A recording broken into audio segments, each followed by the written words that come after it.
Hey, Hey, how's it going? it's going pretty good. Getting That is ready, your good to first hear. one in.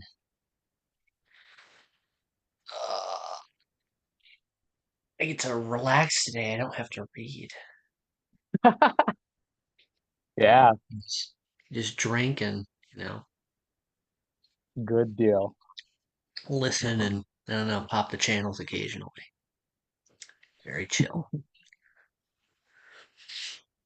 Oh, AC. That is probably my parents. Okay, I'm guessing. My Andrew Craig. good deal. I'll make double, triple sure. Okay. I'm not too worried about it. I mean, not making the link public, seems to be working. Seems to be working. Joan Fremont. And yeah, if anybody That starts anything, I boot them and we move on. it's not the end of the world.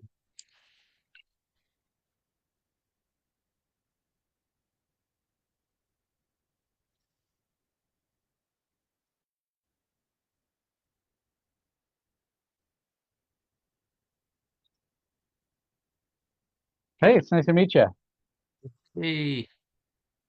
I think you're muted if you're trying to say something. Yes, I can. Okay, there I go. There we go. I'm Johanna. It's nice to Hi, meet Johanna. you.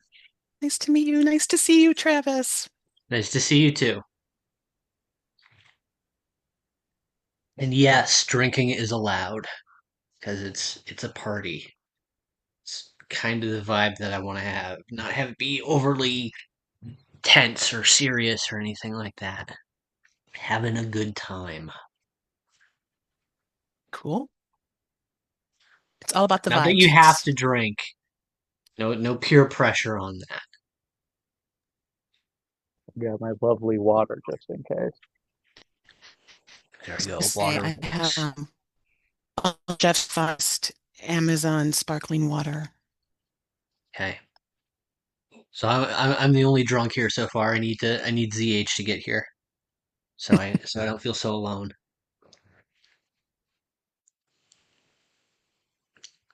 Actually, been very good about the alcohol. So, you know. Uh, We can drink with you in spirit. Zoom user, cool. Let's let Zoom user in.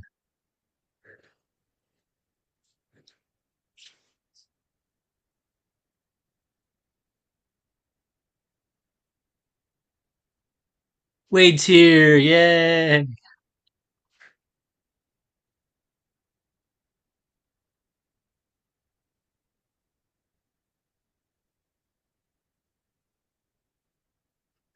Oh, hang on. And for like the doors period, if anybody shows up in time that's like not on the bill, um, for like the first 15 minutes, floating the idea of doing kind of like an open mic thing. Depends on if, poets or um, prosers show up and want to read. So, Wade, if you're listening, if you want to read a story or something beforehand, you can feel free to do that. Calling me out. You don't you don't have to. I'm just floating this just to kind of like I don't know, take some of the time for the first 15 because I want to give people time to roll in, but I also don't want to make people sit around for 15 minutes feeling awkward, you know? Right. I Playing might around with I might have ideas. something. I might have something because I know I'm reading in February, so I went through a bunch of Oh yeah, material. by the way, Wade's reading in February. Yeah. So I went through a bunch of material and stuff, and there was a bunch of stuff I was like, no, this is this is too sad. So I picked all my funny ones for February. Okay. But Do I'm you gonna want look to through set the here. mood for this evening with a sad one? No, my sad ones No? involve my sad ones involve getting maimed, so probably not. Let me look through my stuff here. I think ZH said he was just gonna read like a 15-minute story about being alone. So, I mean, that can be the vibe. It's totally fine.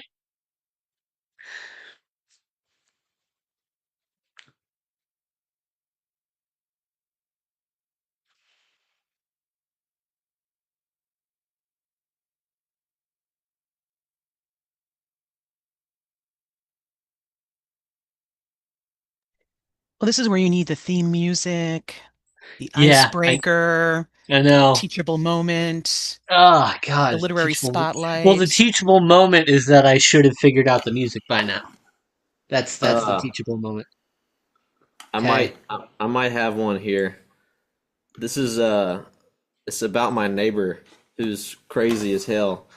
Because he does a lot of drugs. Uh, so this is called Bob Wrong Anti-Seas. I write series of these stories. They're like 2 seconds. Sitting in the garage, drinking beer. Had like 4 Heinekens already. I'm listening to Slippery People by Talking Heads. My JBLs are fucking cranked, making the L100s earn their price tag. Suddenly, I hear the sound of a big old electric glide thundering down the street. Bob's home.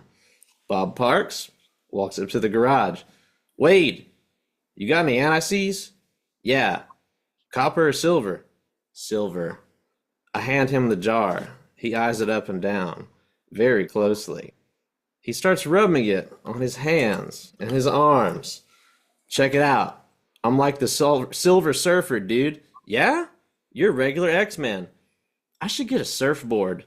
Yeah, man, maybe you could trade your bike for one. Nah. The music plays on. He sets the jar down. You're not gonna take it? No, I got enough now. The music keeps going. You want a beer, Bob? No. He jumps on his bike and leaves.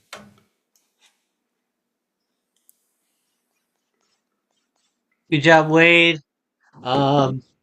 Okay, we got some people having some issues. May have to change the lineup on the fly. Um, but hopefully we won't have to do that and they'll figure it out because we still got 13 minutes. So yeah. Let's see who's actually in right now. So we got ZH, got Zam, got Macy. Hello. Yo. All What's right, so I up? think nothing much, man. We're just letting people filter in. It looks like Sam and Jack um are maybe having some issues, unless Sam is iPhone or Zoom user, which I don't think he is. Um, so yeah, but this is why we do doors. This is why we do doors. Um, if anybody else wants to read anything at all while we let people filter in, kill time, um, I can read poetry if I have to, but I don't. I don't want to do that if other people want to read stuff. Does anybody else? Addison, do you want to read anything? Benjamin, do you want to read anything? Say something in the chat if you want to read something.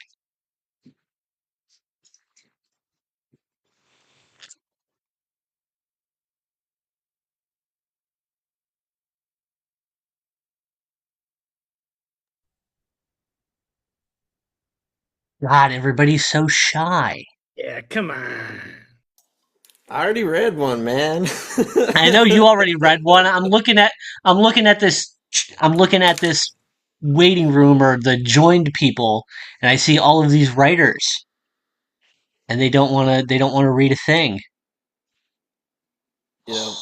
One They thing don't I want to will be put on the say. spot, right?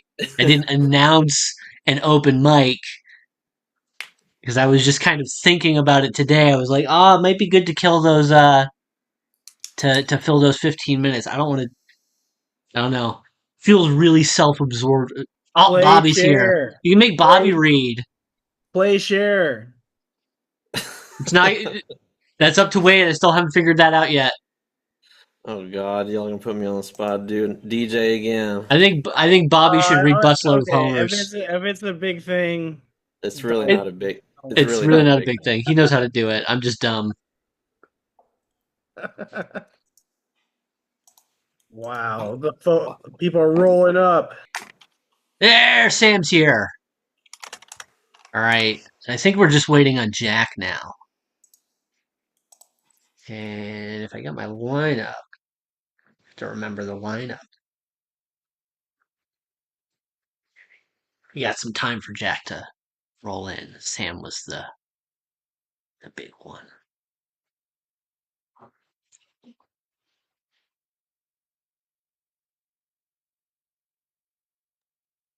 Yo, I'm on Zoom a lot for work, and my work has a no off-camera policy. Just letting everyone know. okay. That is hardcore. And what happens if someone's camera's off? Is it like the group polices them and says, turn your It, camera on? if it's just staff, they just like are like turn your camera on. But if it's like a public facing thing, so if someone comes in and they don't turn it on, they get kicked out. Yeah.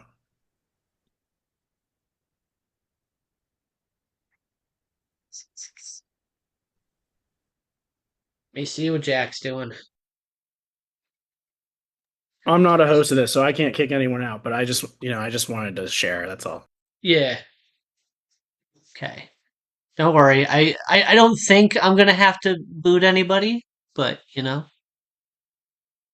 don't know. iPhone looks kind of sus over there. the iPhone hasn't pulled anything yet. So, iPhone, do you wanna say who you are in the chat, or do you wanna remain anonymous and mysterious? I didn't mean to call out iPhone, by the way. Okay. They left. Oh my God, I feel like a dick now. You bullied them out. Oh God. Maybe they'll log I on to feel your bad now, computer. but wow. Bully for you. We had iPhone. It looks like Zoom user also just left of their own accord. They're probably making their name. They're gonna rejoin. How's everyone doing tonight? Doing all right. I'm good. I Getting had geared fried up. chicken, This man. is quite a few people. I'm liking the little bump. I mean, I was happy with who came to the first couple, but this is feel good about the energy around this. Very much appreciate everybody taking the time on a weeknight to join a Zoom meeting where people read their online lit.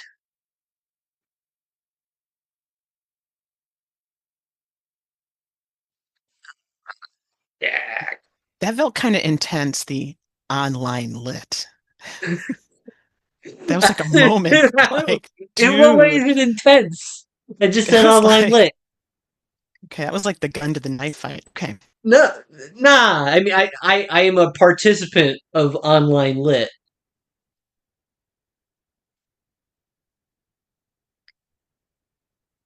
It is a controversial term for sure. It is.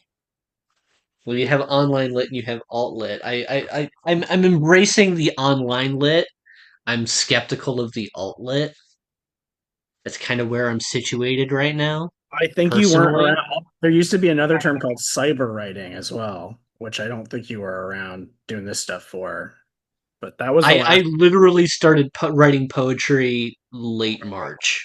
Yeah, well, this was just like last year, but still. Okay, yeah, but They went through that term quick. The people who said it the most like left Twitter basically or got canceled for opinions they had and went on social media less.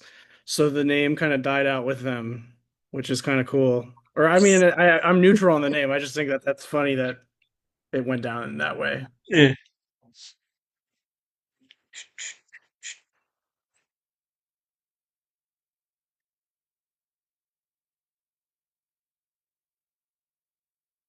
Yeah, Jack is having internet issues. We're still gonna start at 18:15 regardless. What we'll do if he has trouble getting in. Sorry, I'm Um, here. Sorry. You oh, can let me okay. answer a second. Okay. Whoa. Whoa. All right. Where'd you pop up? Sorry, my real last name is Smith. I hated to like dox myself just now. It's kind of rough. Oh, all right. Your I thought name you is were just your not here. I've been talking as if you were not here for a while. your That's name is okay. John Smith. I know it's rough out here. I didn't really. Holy shit. At that That's point, you really do need to come up with like That's Yeah, awesome. it's a kind of pen a tough. name. It's kind of a tough time. Yeah. All right. So we will be fully ready to start in about 5 minutes. If anybody else wants to read a poem or a story to kill 5 minutes, make yourself known. Bobby, you want to read Busload of Homers? Be pretty sick. Are you down? I think that'd be cool. Sure, yeah, I guess yeah, there's a lot of the Bruiser crew. So yeah, I was glad. I love yeah, and thanks Travis for organizing this. Um so I was excited to see everyone who was coming here. So and yeah, excited to join the ranks of the Bruiser crew. So I've always wanted to visit Baltimore. One day I want to go to Camden Yards. Um, Let me pull. All right. So yeah, this was obviously a big day. I don't know if it was for everyone else on here on the internet when all the homers showed up in Santa Monica. And I kind of just like at first sent a message as a joke, like that I wrote a poem about the busload of homers, and then I thought it'd actually be a kind of cool idea. So I that's what I ended up doing, and Bruiser was nice enough to publish it. So, all right, here is busload of homers. They dropped a busload of homers off in Santa Monica today. Homers roaming the streets in packs. Couple dozen Homer Simpsons at least. A few of the homers raided a local donut shop, although as far as I know, Homer Simpson always made sure to pay for his donuts.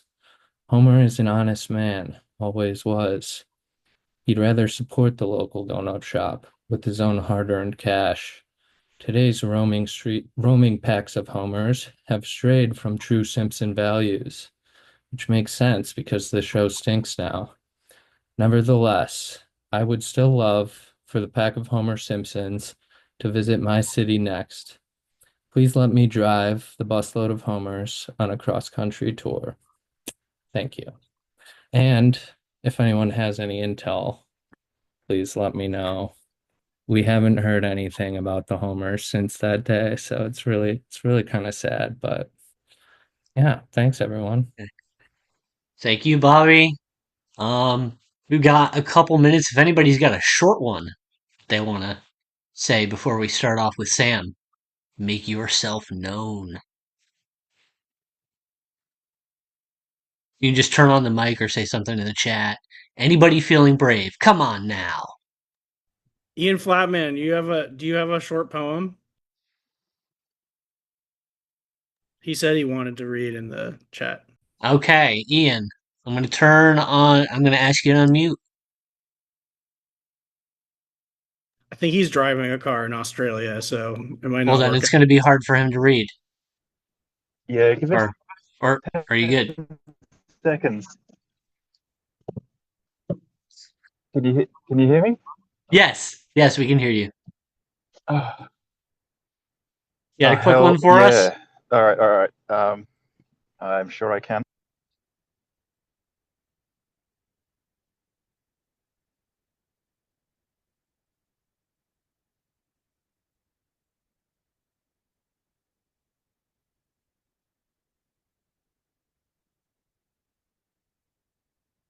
Still with us? I think he's finding the piece. Okay. Can't tell. I could be wrong. Yeah. He's far away from here. Say, please do Please. not crash your car in the sake of literature. Yeah. It's not No, that man, there's no important. better. There's nothing better to do than to die in the sake of it. All right. All right. I'll read this. It's nice and quick. It's called A Poem Where I Let a Pond Become the World. I think I've read it before. I'm sorry if anyone's heard it. And at the end of it, the sky falls too. Onto the back of a fish, the years have grown into the name I gave when I released it into the clear water. Before I knew how much fish love pools of shade and will carry you into the clouds, how close they are to a dragon playing in the current of fire flecked by the way a petal reminds the world to end, softly folding into itself and ripples, others, and the colourful shade of spring. Boom. That's that. All right. Thank you, Ian. I think we are about All right. ready to get started. Um, Awesome and poem. what? Just saying, it's awesome. I don't know if he can see the chat because he's in a car. Eh. Um, okay. We are going to go ahead and get started with our featured lineup. We're kicking things off with Sam Franzini. Um, I'm gonna ask you to unmute Sam, and I'm gonna mute myself, and you can get started. Thank you, Travis. I'm not sure if I should intro myself a little bit, but I'm Sam Franzini. I'm a writer in Washington, D.C. I do fiction, a lot of silly stuff, and I do literature and music journalism on the side. And thank you to Travis for including me. This is my first reading, so it's very cool to be a part of all these people and kind of read my silly little stories. And happy third night of Hanukkah, everyone. So this is a story that was published in Maudlin House this summer, and like I said, I like the silly stuff. So this is a story about a woman who has sex with the president, but not the current president, just a president-shaped person. This is Stay in Line. Eliza had a sneaky look on her face, like she'd done something bad. I have something to tell you, she said. We were in the teacher's lounge while the kids were at recess, throwing candy-colored kickballs at each other and scaling the building's walls. She set me up on a blind date, she revealed. I know this really sweet guy, and I just had this feeling that he'd be perfect for you. I don't know, I said. Dating isn't really on my radar. I prefer to focus on the kids. And that's great, she said. I've always been an admirer of your passion, but don't you deserve to have a little fun sometimes? I'm having fun now, I said. Eliza was a little younger, a teacher who still thought most kids in her class hate her for whatever reason.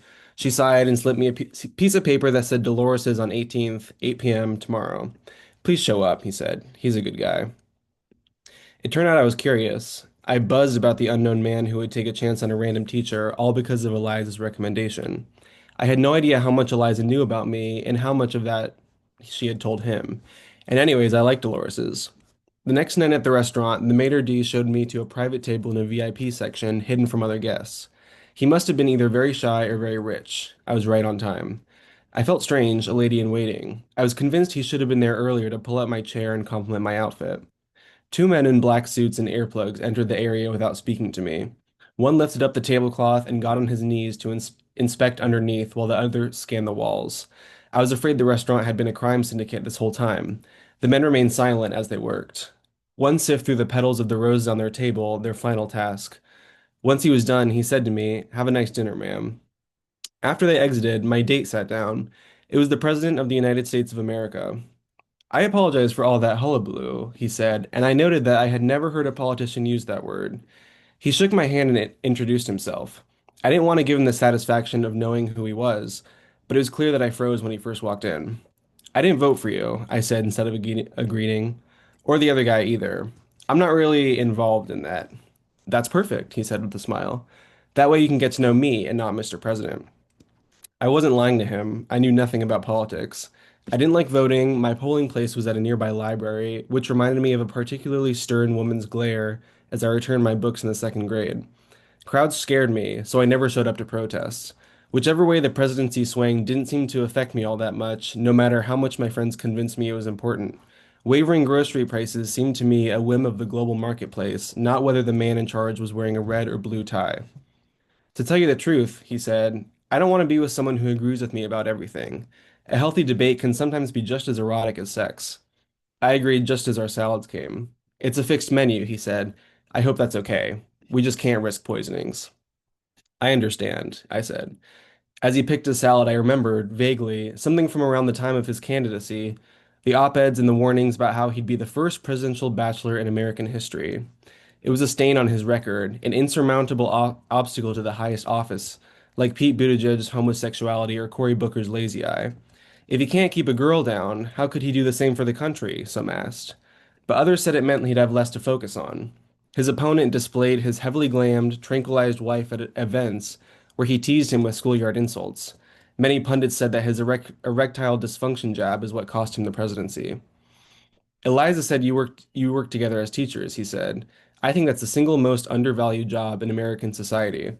I wanted to tell him to knock it off. He wasn't here trying to earn my vote, or maybe he was, but I played along. I told him that I liked learning, I liked reading books, that I liked to bake on Sundays. I tried to be unremarkable. I wasn't very attracted to him.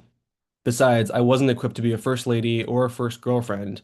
My duty was to my students, and I didn't have enough fancy dresses. We each had one glass of wine and shared a small chocolate cake. He paid and asked if he could kiss me on the cheek, which I accepted. He let me leave first, since his security guys had to sweep the place and make sure it was safe again. As I was leaving, he said he hoped to see me again soon, and I nodded. Why didn't you tell me he was the president? I asked Eliza the next day. He's more of a reserved guy, she said, squirting a packet of mayonnaise onto her lettuce sandwich. I didn't want to scare you. I explained that he was a nice guy, but I didn't think it would work out. Eliza seemed saddened at the fact that her suggestion hadn't panned out how she thought it would. I shrugged. He's just got a lot going on right now.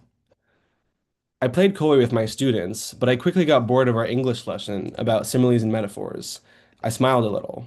Something special had happened to me yesterday, yet I didn't have anyone to brag about it to. I knew the kids would be interested that I met a political figure. I hoped their social studies teacher had talked to them about this stuff. I turned away from the whiteboard.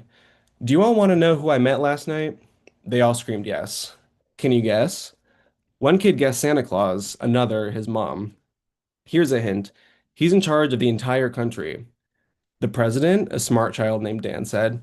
Yes, I said. I had dinner with the president of the United States of America. I shouldn't have been talking about this in the middle of the day, but I didn't have time to call up a girlfriend and gab. And I couldn't dish with Eliza since he was her friend. Teachers were not supposed to talk about their relationships, but everyone knew when teachers were married, a loophole that irked me. I figured if I didn't mention that my meeting with the president had a romantic intent, then I should be fine. The kids were excited, as I expected. A lot of them jumped up and down. It was so nice to have someone interested in my stories. He was very nice, I said once they quieted down. He smelled like oak. Why were you with the president? This question came from Eustace, a child I didn't like because her name was Eustace. I know this was unreasonable, but if I disliked the child, then I'd be disliking 50% of both her mother and father, and hopefully that would cover the part of them that would think to name her Eustace. We were just hanging out, I said. Did he hang out with all the other teachers? Eustace asked. Nope, I said, just me. But why? He just stopped into town. I tried to turn back to the lesson, but Eustace interrupted me. But why you? Why didn't he come to the class? I see presidents reading to children all the time, or holding rallies. Why would he just see you? Well, you can write a quick letter to him and ask. Now, let's talk about hyperbole. Miss, I'm sorry, but I'm quite curious about your night. I don't know why the president would solely visit you and not other townspeople. Does anyone else know why he would do that? She asked the other kids around her. Eustace had the irritating trait of being able to turn the class against me. A spat with her usually lasts 10 minutes if I'm unable to quell it early. It's not important, I said. But you brought it up, she said. Now the conversation is over and we have to talk about English. Did he have dinner at your house or at a restaurant? A meek boy named Tim asked. That's a good question, Eustace said. I sighed. I didn't quell it in time. It was at a restaurant. A fancy restaurant or a Waffle House? Eustace asked. A Waffle House, I said. My mother works at a Waffle House, Tim said. Hyperbole is when... What did you eat? Eustace asked. Salads and steaks. What color were the flowers? Eustace asked. Red. It was a date. He brought you flowers because it was a date, Eustace shrieked. My cheeks went red. I can't believe I got by this little asshole. All the kids were taunting me, calling me Mrs. First Lady, and asking if he smooched me and if I had cooties now. My plan failed, but I suppose there was a fallback. If they told anyone about this, it seemed like they were just making it up. The next week, I faced the consequences of my actions. Sitting in my office was the hefty and combative Mrs. Ivanov, mother of Eustace Ivanov, looking red and disgruntled. I said hello to her and extended my hand, which she did not take. I know you're fucking that commie, she said. Oh, Lord.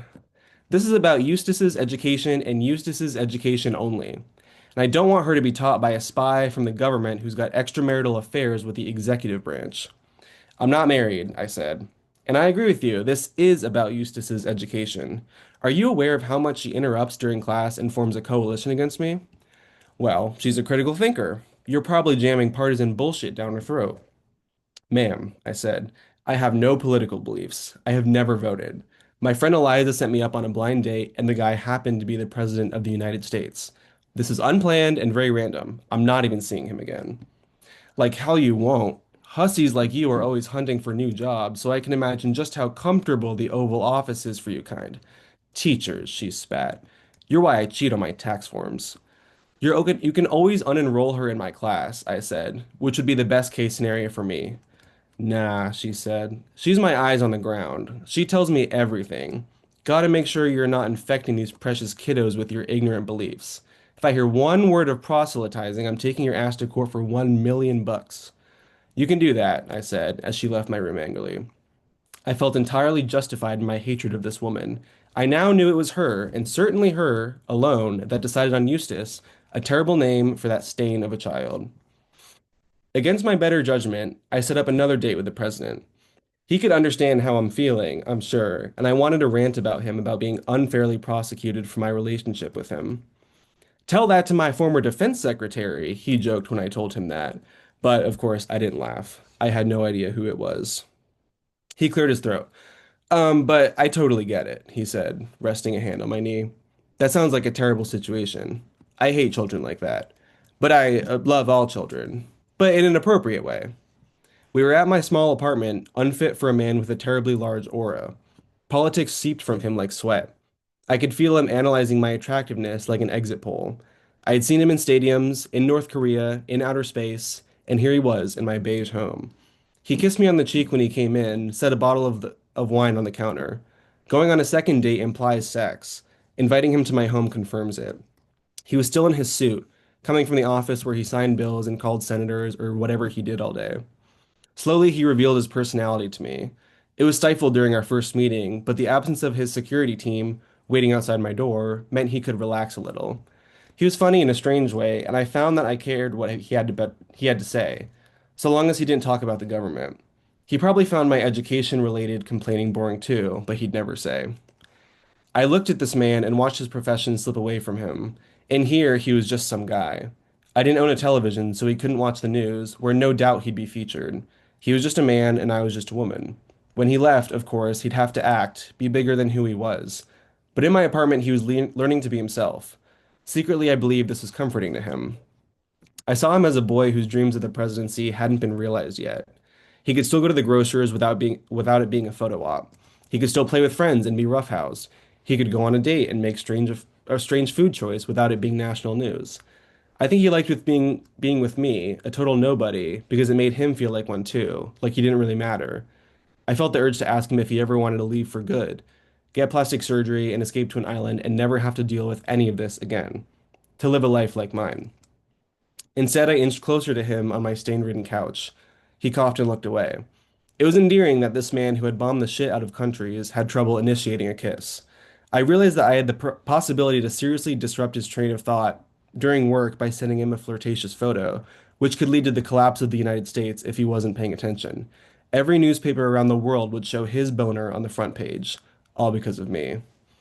I pulled his tie close and kissed him. His lips smelled like bourbon. I wonder if I was the first constituent he'd ever kissed, consensually or non-consensually. Guys like that have a certain hold over women, and most of them take advantage of it. I remembered that this wasn't a power thing since I didn't even vote for him. I removed his jacket and asked if we could go to the bedroom. He just had to let his security team know that he was getting laid, but he said to undress and wait for him there. I liked him as a sexual partner. You'd think the president would be pushy, forceful, but he was surprisingly adaptive to what I wanted to do and reacted positively to my many erotic neuroses, allowing me to take my time with him and talk things through. He did what he was told, and he asked for feedback. We were building something special here. He came first, face twisting in a way I had never seen before in any debate or press conference. I was a part of history, I thought, something bigger than me. I came more forcefully than I ever had before. Our sweat was woven into the fabric of the American flag. It was disgusting, but who can blame a girl for wanting to be in the history books? He didn't speak to me after that. I didn't text him at work the next morning, no matter how tantalizing the boner scandal would have been. I think Eliza knew we hooked up, but I didn't say anything, so neither did she. For the first time in my life, I watched the news.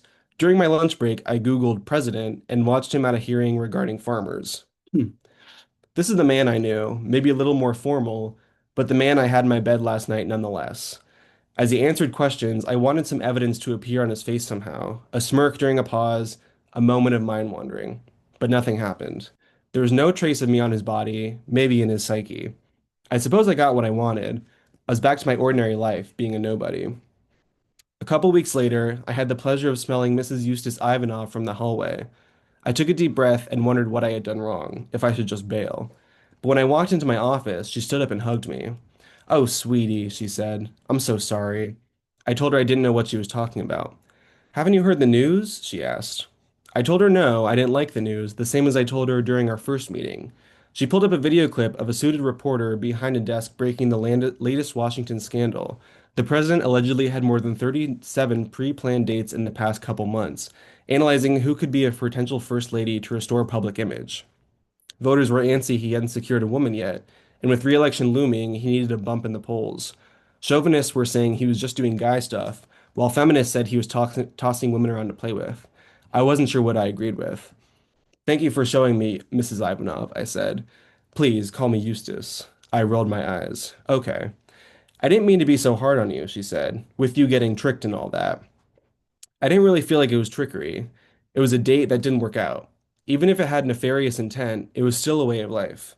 Mrs. Ivanov exited, and I sat at my desk, staring at the wall.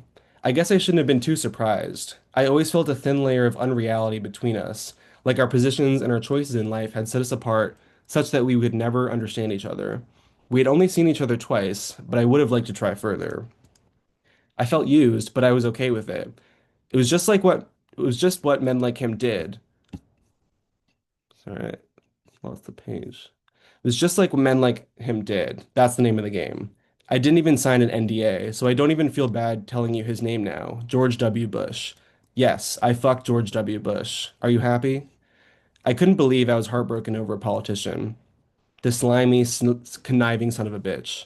My mother was right, as usual. I suppose it always comes back to her. When I was little and we were forced to watch the political ads that came around every election season on the television, she'd turn to me with a serious look on her face. "The only good politician," she said, "is a dead one." And that's my story. Thanks for listening.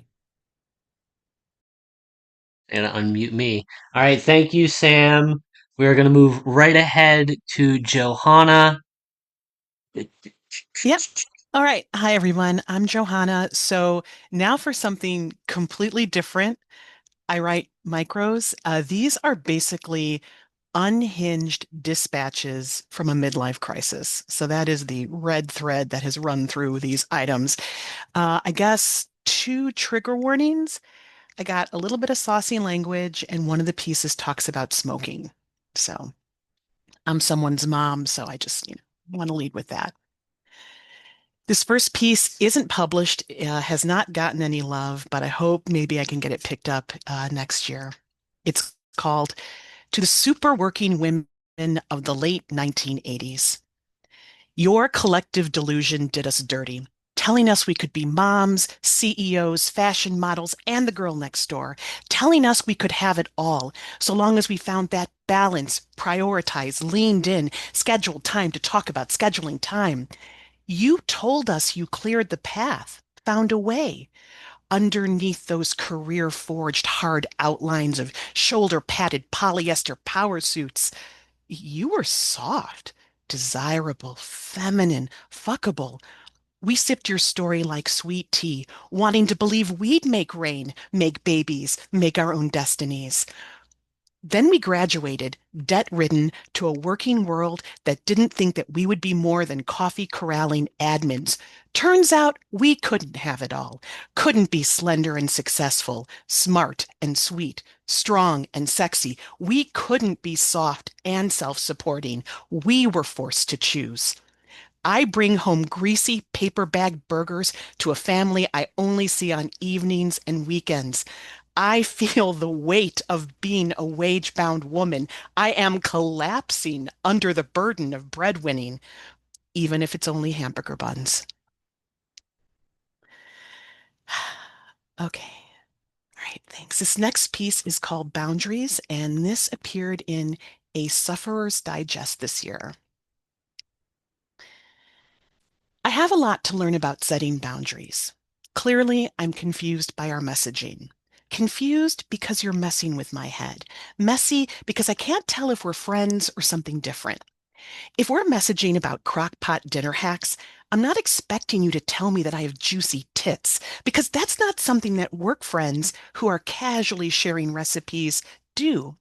Instead, tell me what you're binge watching, or complain about the weather, or how your next door neighbor relentlessly plays his Euro techno mix so loud on Wednesday evenings that it shakes the decorative plates off your kitchen walls. And if you enjoyed earthquakes, you would have bought a house on a fault line. But you're too afraid to go over and talk to him because you're convinced that your neighbor does shady business and that you're certain he could kill you or at least fuck you up with just his tattooed hands. And maybe that spare spool of thick, white plastic sheathed cable that you can't help but notice in his sparse, albeit well-lit garage, where he mysteriously steps out and smokes his unfiltered cigarettes, blowing the smoke toward your patio. But again, you're too chicken shit to say anything because you don't want to have your body found in that retention pond that you pass every morning on the way to the commuter train, because that pond looks shallow and your lifeless body would just float there in situ, where local kids would find you and poke at your torso with sticks for a few minutes before deciding to call the cops. And maybe in this scenario, I'm the scared one. Too scared to call you out on the inappropriate messages. Because somewhere deep inside, deeper than that shallow pond by your house, I like it. When we message, my pulse flutters and my breath hitches in the back of my throat and my cheeks burn, and it's a mix of excitement and shame because I'm a married woman living a quiet suburban life who has no interest in stepping out on her husband. Because my dad did that to my mom and it devastated her. And years later, she puts on a brave face, but there is something inside of her that will never be set right. And I look at her and I realize how easy it would be to be the person who does the fucking up. And I would never do that to the father of my children, the man whose name I took when I signed the ketubah. I made promises. I made a binding contract with spoken vows and oaths, and I said forever, and I meant it. I mean it. I remind myself of that when I close my eyes and fantasize about your hands on my body. Evidently, I have a lot to learn about boundaries. Okay. This next piece, Sweet and Sour, this will appear in the University of Alabama in a small publication called Al Dente. It is a publication about food, and it'll come out sometime in 2026. Angels aren't supposed to talk to us because they aren't real, because we aren't believers, at least in heaven and hell. When I asked Bubby about it, she told me that heaven and hell exist on earth, and when we die, we die. That's that. And I believe her because Bubby never lies, and if anyone is old enough to know what happens when you die, it's her. Bubby is wise. Bubby is an expert at things like cooking. Everything she makes tastes amazing, especially her sweet and sour meatballs. Bubby told me that the secret to the dish is to think about the worst day of your life and then think about the best day of your life and put those thoughts in a Dutch oven with ground beef, pineapple chunks, grape jelly, and Bennett's chili sauce. I love her food, but I don't think I'll ever make Bubby's recipe because I don't want to think about the worst day of my life. I don't want to murmur my sadness into a simmering pot. That sounds like hell. The angel whispers in my ear at dinner and tells me to take a second helping of meatballs so Bubby won't be sad. Bubby smiles when I lean over the table and scoop up another portion. The angel tells me that every day I see Bubby can be the best day of my life, and I believe it. The angel also tells me that there is a heaven. It's like gravity. It exists regardless of what I believe. And in this place called heaven, I can be happy all the time. Everyone is happy all the time. No one makes sweet and sour meatballs because every day is the best day of your life. There is no sour, no misery to mumble into a simmering pot. I push my plate away and a few straggling meatballs roll to the middle of my dish. The angel chides me, tells me to finish my helping, eat those meatballs while I can. One day I'll miss them.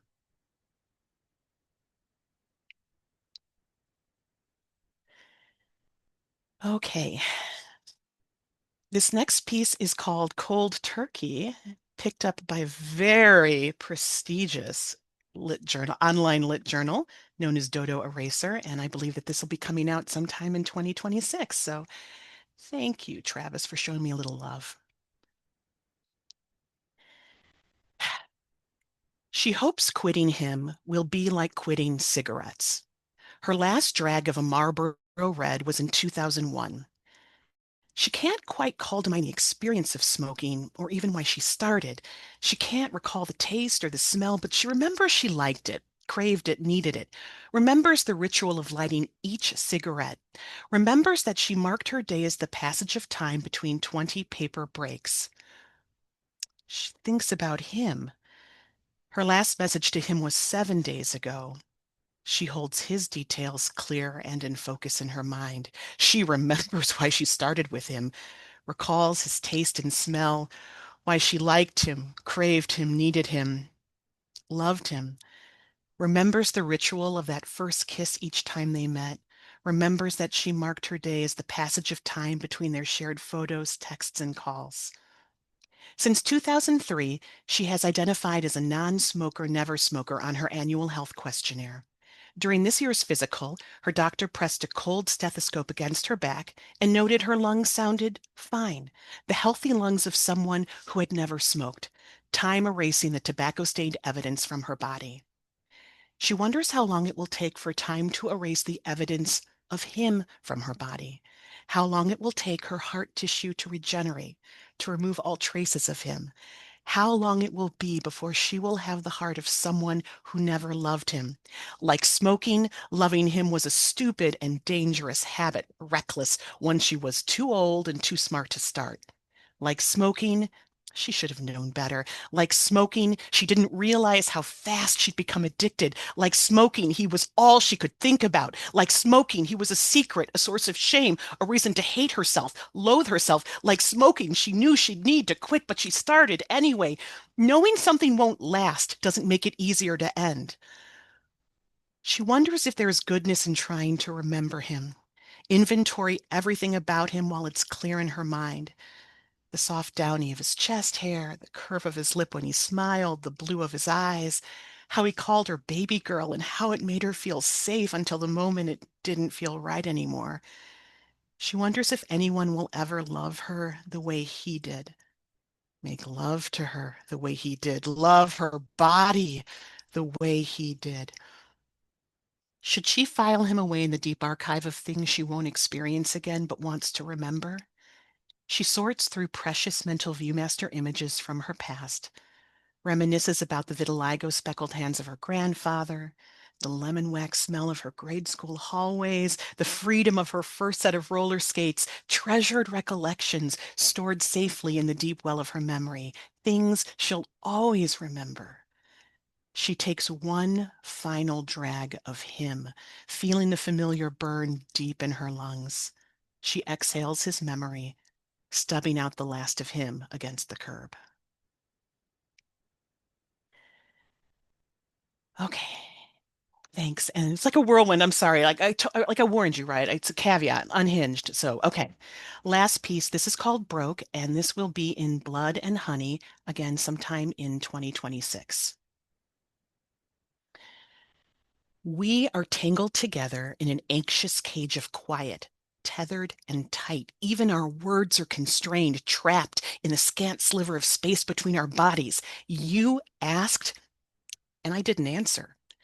I weigh the cost of each word in my mouth, wonder what I can afford, the cost to stay, the cost to go, what I gain, what I give up, how much I can spend on sentences, a balance sheet of he said, she said, they never talk at all. Price tags dangling on the edge of my tongue.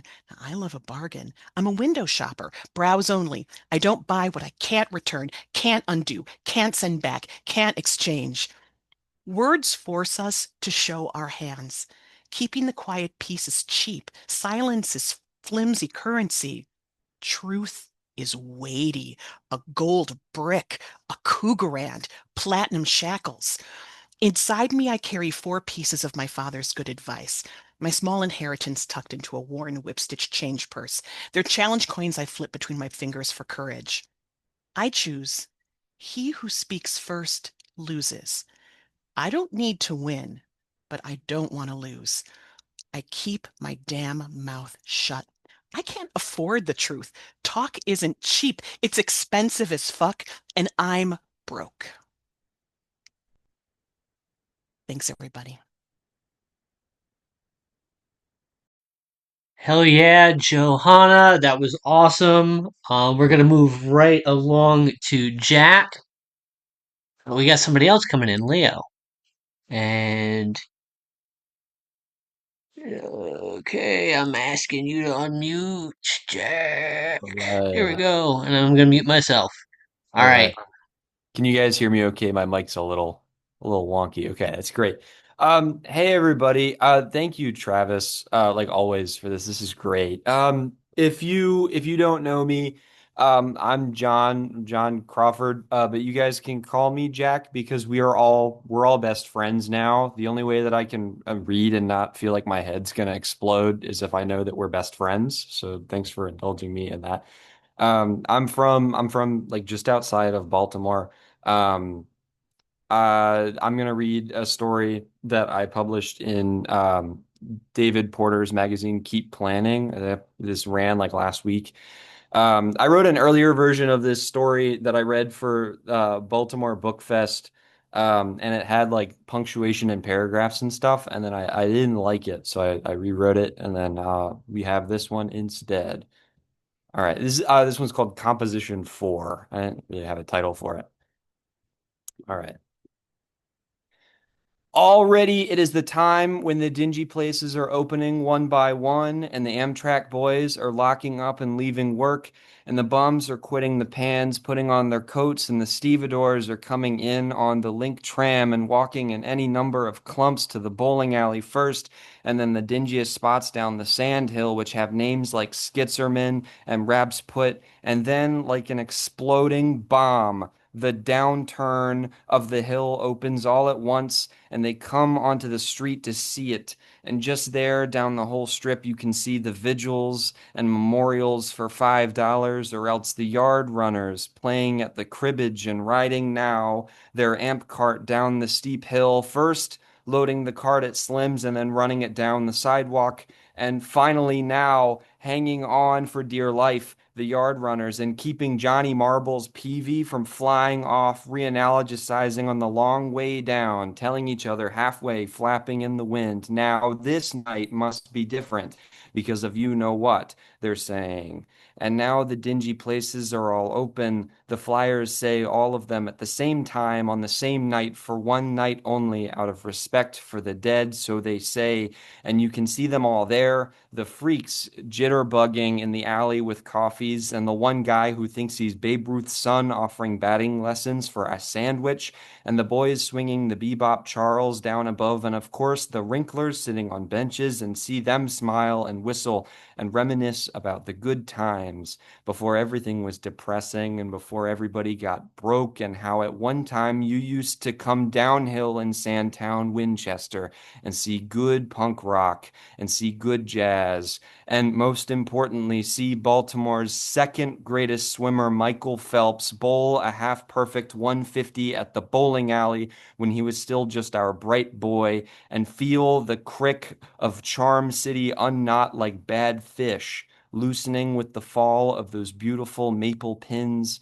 the memory of which nested and steeped and passed down for many years while things got worse and everyone got broke and everything got tired until the bottom fell out and the news suddenly came that our bright boy had been mowed down, ran over bad, and just killed dead by some lunatic in a car bound to leave the city fast for good, killed dead just last week, hence the memorials and vigils tonight.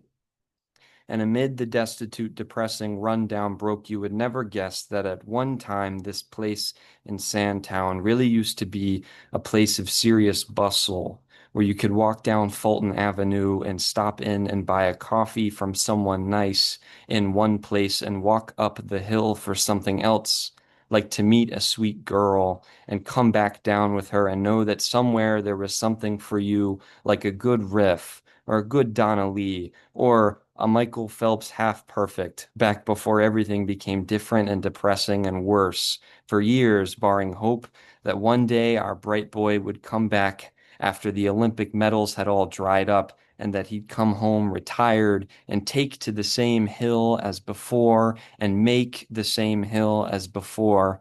And of course, his death, a quiet revelation to us that he'd been back in Charm City for months, maybe even years, but not here, obviously, rather somewhere else, far from the hill, far from Sandtown, living the retired Olympian life, sans bowling, while we were stuck here in the gray, hanging thick sock over young kid and geezer alike. But the fact is, he is dead, and we are in mourning, and that something has been lost forever, never to return. But they say it had been gone good anyway for longer than we can remember, and that this changes nothing, and that we're still as much ourselves as we've always been. And so tonight, the dingiest places are opening one by one in memoriam, but the boys themselves are lingering around just the same like normal, waiting for the yard runners to ride down the hill on their amp cart, or waiting around for good old Leonard Kranz to come through. Leonard Kranz, who is just a few blocks down away by the tracks, approaching fast and is on a mission, clearly. Leonard Kranz, who can pay no attention to whether he's broke or depressing, and instead just is. And in this one, meddling joyous, and everybody knows these depressing times are always declaiming these interesting characters who are miserable and have miserable lives in miserable ways. But anyone Leonard comes across portends some big episode nobody but him can sway head to. And in this one, he had come across Richard King and Lady Day and had bummed his way into living in their small apartment with his jacket and special pillow for his poor back under the corner desk in that small, cramped, depressing apartment with laundry piles and the wet black bulge above the kitchen table, and Lady Day, who was inconsolable because Richard King had become too depressing and he wouldn't give the smooch anymore and wouldn't do nothing but sit in front of the television and watch the Olympic ping pong reruns and grunt and eat microwave kidney beans and sit there in the gross green recliner. And Lady Day told Leonard, she said, he just won't give me the smooch anymore, and this is unbearable. And Leonard said, don't worry, Mrs. Oh, I lost my place. I'm so sorry. Give me 1 second. He said, don't worry, Mrs. I'll help you out, and set off to romance them back together, and shoplifted candles and flowers and played the music on the stereo and set the mood to no avail, and read Richard King love letters from Lady Day to no avail, and even tried deftly to remove the VHS tape while Richard was fast asleeping to a fit of sudden impassioned screaming and crying, but regardless played every trick he had in the book to get Richard King out of his ping pong funk, and tried just that every day to failure after failure, until the lady was rocking back and forth, moaning and crying herself all the time, picking at scabs. And of course, then she wasn't eating, and Richard King was unperturbed in his recliner watching the matches and eating his beans, but was worse because then he smelled like pee and he was speaking along to the commentary of matches he'd seen 24 times already. And when faced with an episode like this, even Leonard Kranz has to take stock and decide, well, this might just be too miserable for me. And so he said, I'll be right back, and walked right out the door and went down the hall steps and came out still mostly intact onto the street, which is why Leonard is out on a mission headed straight for the hill, straight for us, and straight for me by the looks of it. And meanwhile, I'm blocks away, sitting here in Club Blue at the bottom of the sandhill in one of the dingy places, having a major end of days crisis in my shirt sleeves. Yours truly, Bill Reeves, himself sitting at a round top corner table, soggy, looking now out the window at the slowly approaching Leonard Kranz to distract from the crisis at hand, when just 2 minutes ago I had been perfectly fine eating and trying to make conversation and listening to the Vanderbeek Quintet up there on the stage at Club Blue, really struggling bad through a Donna Lee, and I was sitting there on a table with my jambalaya, listening to this trumpet player really floundering. And while I was eating and trying to make conversation, I was getting frustrated because I haven't played the trumpet in almost 8 years, and even I could probably still play a Donna Lee if I really wanted to. And Roger Vanderbeek at the drum set was looking like he thought even he could probably play a Donna Lee on the trumpet if he really wanted to, or at least better than this guy. And I had come to Club Blue there in the first place for a break and for a coffee and a sandwich, but had instead latched onto this jambalaya on suggestion from the waiter, who was a pleasant but insistent guy who looked like his heart might shatter if I didn't get the jambalaya, which had locally sourced andouille, so he said. And the place was a dingy place that wasn't overstated in its dinginess, and was one of the 3 places at the bottom of the hill where you could go see jazz and expect to see a halfway decent Donna Lee, which I just wasn't getting at the time. Um, Declaiming uneasiness compounded by this raving lunatic who was then sitting in across of me at the corner table in Club Blue, and who also happened to be my employer at the time, and who offered to take me to dinner at this so-called really very dingy spot on the other side of the tracks, which was language that bothered me for obvious geographic and semantic reasons. But regardless, I had played dumb and accepted his invitation and pretended he was ushering me into a totally new and foreign part of the city, which of course wasn't new or foreign at all, but was instead very depressing to me and has been for quite some time. And little did he know that I had just been here 2 nights prior with Jackie and Slim and Lena and Alan on 34th and Sam and Tracy Gwen and good old man of the people, Leonard Kranz himself, on a night when Jay Wagner was playing, who I understand can turn a decent Donna Lee, unlike whoever was playing trumpet for Roger Vanderbeek. And I was listening to the shitty Donna Lee, and I was getting stirred up and a little overwhelmed by the racket and by the droning on of this lunatic who is my employer, and by this endless torrent of feelings that everything was dead and depressing and miserable, and that even on this one night only, when everything was open like it used to be, and memoriam or not, everything was still just as depressing and dead and so on. And so after 2 choruses into an already pretty long head portending a disastrously long solo section, I was so suddenly overcome that I stood up and exploded and flung the jambalaya all over the lunatic, my employer, whose clothes were kind of dry clean only, who stopped droning about quotas and performance plans and stared at me in stunned silence while I sat down and looked out the window at Leonard Kranz in the distance. And while I look now out the window at Leonard Kranz, who has now come fully down the hill and is tugging at the sleeve of Johnny Marble and asking to borrow the amp cart and to borrow the yard runners for a minute and to otherwise drag the amp cart right back up the hill with the yard runners in tow, right back up and past Slim's place and down by the tracks, because he needs to try something badly and he's on a mission and he just needs them for maybe 30 minutes or maybe an hour to solve all of Charm City's problems once and for all, and so on. And suddenly Leonard is making a scene and gesticulating wildly big down here at the bottom of the hill where the freaks are jitterbugging and Babe Ruth's son is eating a sandwich. And the Wrinklers are still whistling and always will be whistling about how when our bright boy was still burying half perfects in the bowling alley behind the cribbage, that nothing on this earth could touch Baltimore. And as the yard runners are beating the shit out of Leonard Kranz here in the street, all I can do is sit here and sigh and think, well, tomorrow is my 33rd birthday. And that's that. Thank you guys very much. Appreciate it. That's all I have for you. Thank you, Jack. That fucking ruled. Um, we're gonna let Macy start. We're now a little bit ahead of time. We're a little bit behind time, and now we're a little ahead of time. So, Macy, if you're ready to go, um, Let's hope. Oh, let's hope I don't mess that up.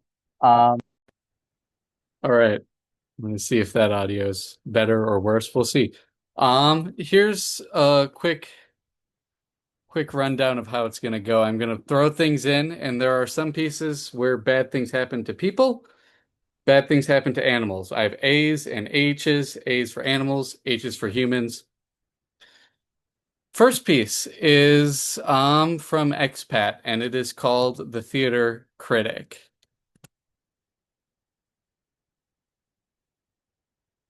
Lights up on Jared. Lights always down on Jared. Please turn off the lights, says Jared, but he's not mic'd up because minor characters are never mic'd up. Jared has gone a frighteningly long time this way. He fell in love with the theater critic, which is professional, but a school janitor, actually. A theater critic is paid barely. Janitor lives like a millionaire. Fell in love in the grocery store. I mean the shopping mall. I mean the theater. I fell in love in the theater in the dark during a particularly dire. No, scratch that. Fell in love in the theater in the dark with the school janitor theater critic during the introduction of Catharsis. Sorry. Fell in love with the elderly janitor who may be too old for young for him. Young. Fell in love at 26 irresponsibly. No one should be talking in a theater, not under these circumstances. Learning. Fell in love in the line for soda during intermission and traded numbers. Old school. Fell in love with soda. Unhealthy. New school. Instagram. Fell in love in the front of the lighting for the patrons to see. Fell in love with the stage. Fell in love with the question, what's the worst mess you've ever had to clean up? Which is a stupid question. What is there? There's groceries, there's soda. It's disgusting. Fell off the stage into the pit orchestra, fell through the audio recording tape, leered its grooves, every wrinkle of the film critic's skin. Grooves on a record. There are too many people in this orchestra. The mixing just isn't right.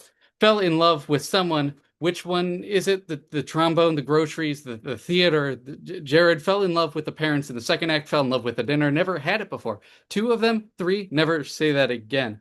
Fell in love. Introductions. This is someone, says Jared, and his parents nod.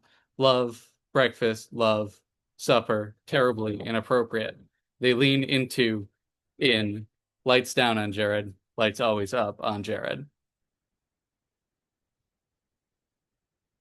And then the second one is from a magazine called Burial Magazine. It is called The Wilderness. September 29th, 2015. The bar. The man in the Hawaiian shirt is afraid he is getting old. He recently traded out his mid-1990 compact for a Tacoma, but it feels empty with nothing to haul. The man is turning 43 in a couple of weeks. He pulls his truck into the parking lot, roadside lodge, and runs through the rain to the bar beside it. The TV is playing. He leans against the wooden wall. Mauer hit 2 home runs, and we watch them on repeat. The bar is too loud for him, so he leaves. Outside, there's a woman smoking. The rain makes the man hesitate, and she asks if he's all right. Why? He asks. She says he doesn't look all right. Says she can tell because she's a high school teacher. The man nods briskly. I'm fine. He walks back to his Tacoma, the one with the canoe on top, and he sits there for a minute, wondering where to go, watching the teacher lit up by the bar lights. The gas station. The gas station mini mart down the street never closes, even though it probably should.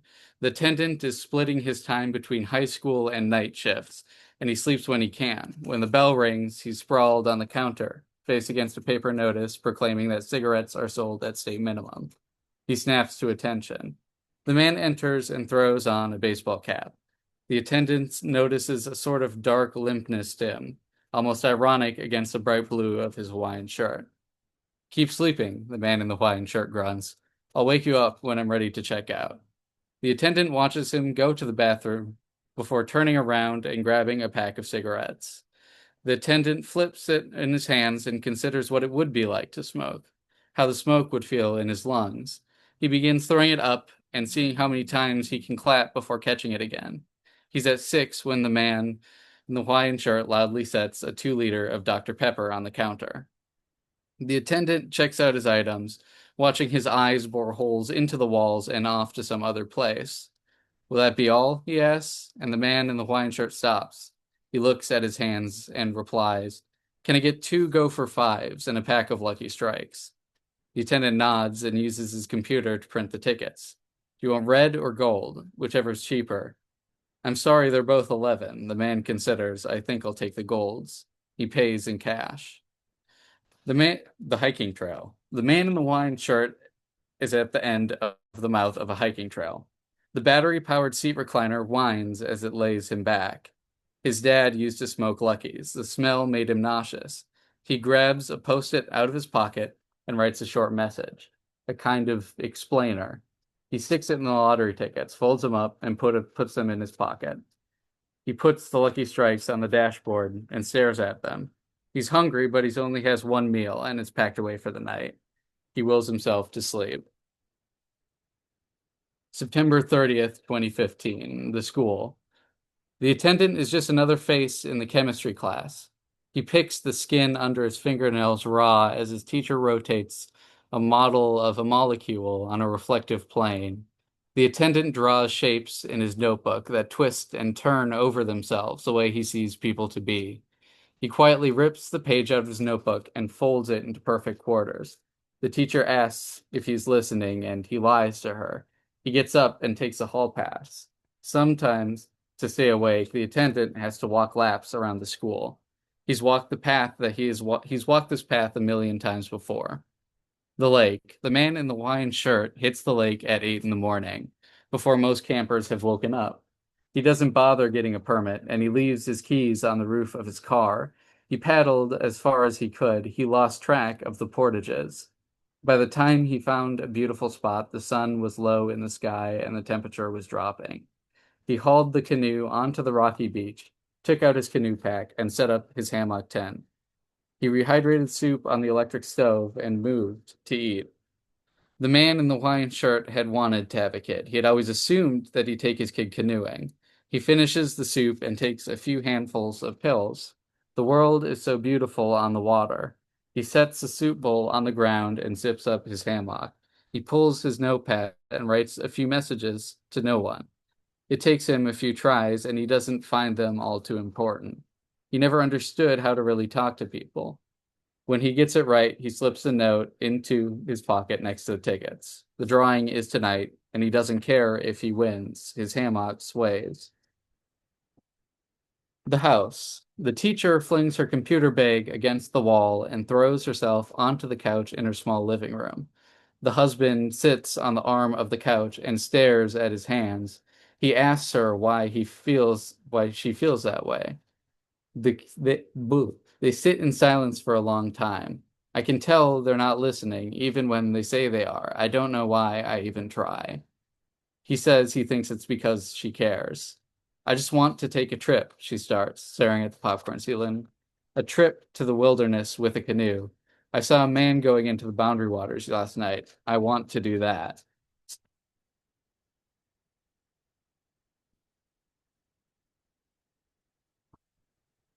And then I'm going to do a quick tiny one that appeared in rejection letters as a part of rejection letters.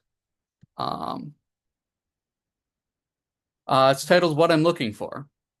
Hello, thank you so much for submitting, but unfortunately this piece isn't what I'm looking for. To be brutally honest, the piece that I was looking for came to me in a dream last year. There was a dragon, but it couldn't fly, and I think there was a medical student in residency somewhere, but I don't remember how those two things were related, or even if they were related at all. Every day I forget more and more of the plot. But anyways, your depressed pumpsucker main character did not meet that standard, and more importantly, there was no dragon, flightless or not.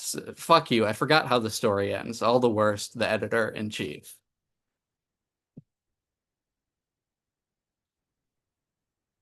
And then Final quick thing appeared in Citywide Lunch, and it's called Animals.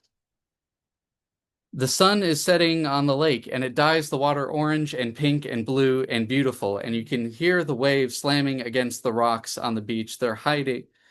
Ooh, beach. It drowns out the hums of the mosquitoes. It drowns out the breathing of the animals, and it drowns out Wayne's soft crying. The goats are free, but they don't know what to do. They're hiding in the back of their pens. They don't want to be pet anymore, and they won't be.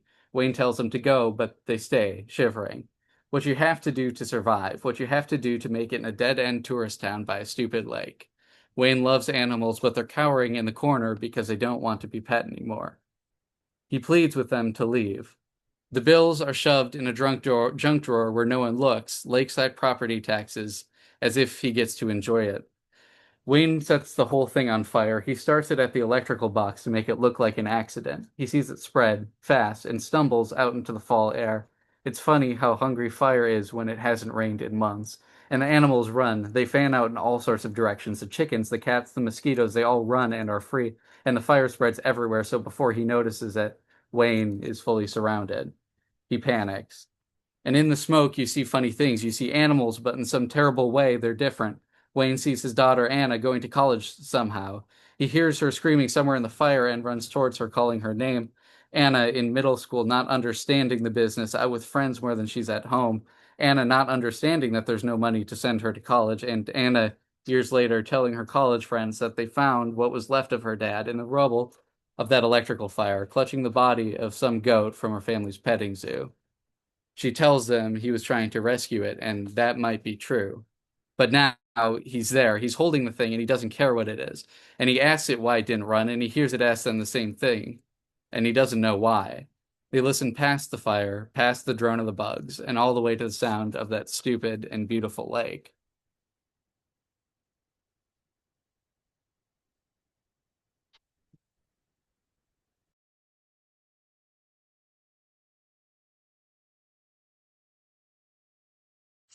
All right, thank you, Macy. We are again ahead of schedule.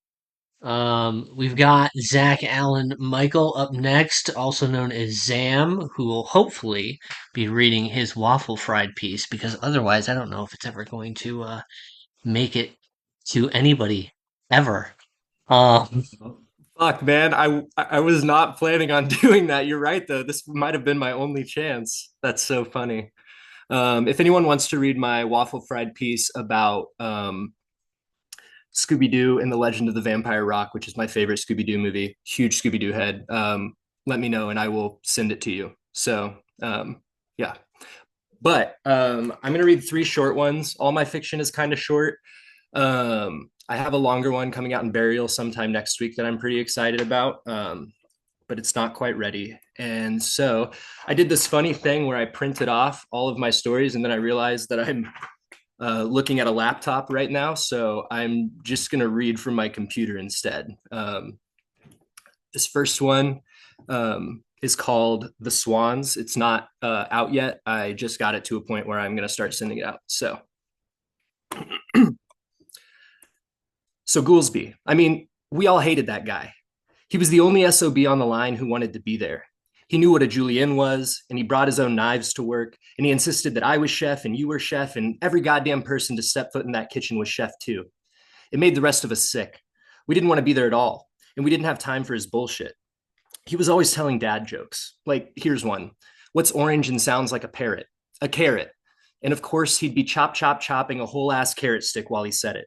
He'd be smiling so big it was scary, his jagged ass corn kernel teeth leaping.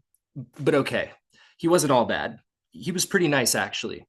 I'd be slicing potatoes wrong, and he'd tap me on the shoulder all gentle like, hey, buddy, can I show you this thing? And I'd let him, because he was a certified knife-wielding wizard. He'd walk me through it nice and slow, talking about hand movement and finger muscles and shit, and I'd never considered once in my life. He'd slice, and the blade would go schwing, then frunk on the cutting board. It was music. He'd tell me I got this, and I'd believe him. And that was something about Goolsby you had to admit. He could make you believe the stupidest shit. But yeah, he was just never going to work out here. Most people don't. See, he went and did this silly thing, which was fall in love with a server named Annabelle. He fell so deeply it was all he ever talked about. 75 open menus. We're all sweating and cussing and damn near crying. And he's over on Grill talking about, hey, man, I think I might write Annabelle a poem. Like, sure, brother, but first, pass me a fucking L-top. It was ridiculous. He gave her the poem, though. And the crazy part was that she loved it. She wanted more poems. Goolsby and Annabelle were head over heels for each other. Oh shit, I lost my place. And it didn't matter how insulting or dumb it was to the rest of us. Goolsby got distracted. He started rushing through his closing duties so he could hang out with Annabelle. The prep cooks would clock in the next morning and they'd freak out because the flat top hadn't been wiped down, or the floor hadn't been swept, or the tomatoes had been left out overnight. Boss Man was pissed about it. He told Goolsby he needed to get his shit together, that the team needed him to be a warrior leader. To his credit, Goolsby tried, but it never lasted long. In the end, it was the swans that did him in. Those fucking swans. Any free time he had, he'd go over to Salad and cut up an apple, schwing frunk, until its pieces were stacked up into a beautiful browning swan, prim and proper on a porcelain plate. He'd leave it on the expo line until Annabelle eventually came by and saw it. She'd look at Goolsby, then at the apple swan, then back at Goolsby, and she'd blow him a kiss. When Boss Man saw a swan, he'd yell at Goolsby and toss it in the trash. Goolsby would apologize, but he never once stopped making them. Every time Boss Man threw a swan away, he'd wait an hour or so, then go right back to Salad and chop up another one, leave it on the expo line and wait for his kiss. He was burning through 4 or 5 apples a day, enough that eventually Boss Man had to deliver an ultimatum. Either Goolsby stopped fucking with the apples or he was done, fired. It seemed obvious to the rest of us that Goolsby would chill for a bit. He loved this shitty job. That was his whole thing. That was why we didn't fucking like the guy. But wouldn't you know, he didn't stop at all. The next afternoon, he cut up the most beautiful swan he'd ever made. He used his special Japanese knife that didn't brown the flesh. There were no schwings or frunks, just a whispered psh that sounded like the wind. He wrote a poem on a napkin, and he set the swan right where he'd left the other ones. He looked around the kitchen. He didn't seem so sure about something. Then he looked at me, and I swear he became sure. He sheathed his knife. He untied his apron. He left. Goolsby left the damn restaurant exactly how the rest of us had talked about leaving for years. We couldn't believe it. And the swan was there too. It was glowing under the heat lamp, waiting for Annabelle to find. When Boss Man walked in and saw the swan, he went fucking nuts. We had to tell him over and over again that Goolsby wasn't here, that he'd left out of nowhere. He didn't buy it. He said Goolsby was just taking a smoke break. He'd be back, we'd see. But I knew that Goolsby wasn't coming back. I'd seen it on his face that he wasn't. I grabbed the swan from under the heat lamp. I read the poem on the napkin, except it wasn't a poem at all. It was a joke. What do you call 2 apples in the same bowl? A pear. So, thank you. This next one I'm going to read is called Wholesale Blues. It was published in Bruiser. I'm so honored to be part of the Bruiser Brigade. And it goes like this. A fragile old lady shoved an unfolded t-shirt into the wrong slot on the shirt rack. I think, I fucking hate you. Then I realize I mean it. I've been working retail for too long. 4 years, 5, I lose count. It warps you, this type of job. It perverts you into a hater of old ladies. It scrambles your brain, then the brain sludge spells fuck the world on the back of your hollow skull. Or something like that. Something close. The old lady does it again, this time with a different shirt. And it is the second time today that I've thought about murder. The second time I've dreamed of tearing my name tag from my shirt and throwing it so hard, so fast that it hurtles around the globe in less than a minute. Zoom! Like we're living in some Saturday morning cartoon. I'm glad that we aren't, of course. Too much deadpan violence. Rakes covering every inch of a gumdrop forest, begging to be stepped on. Laugh track like nails in a rusted tin can.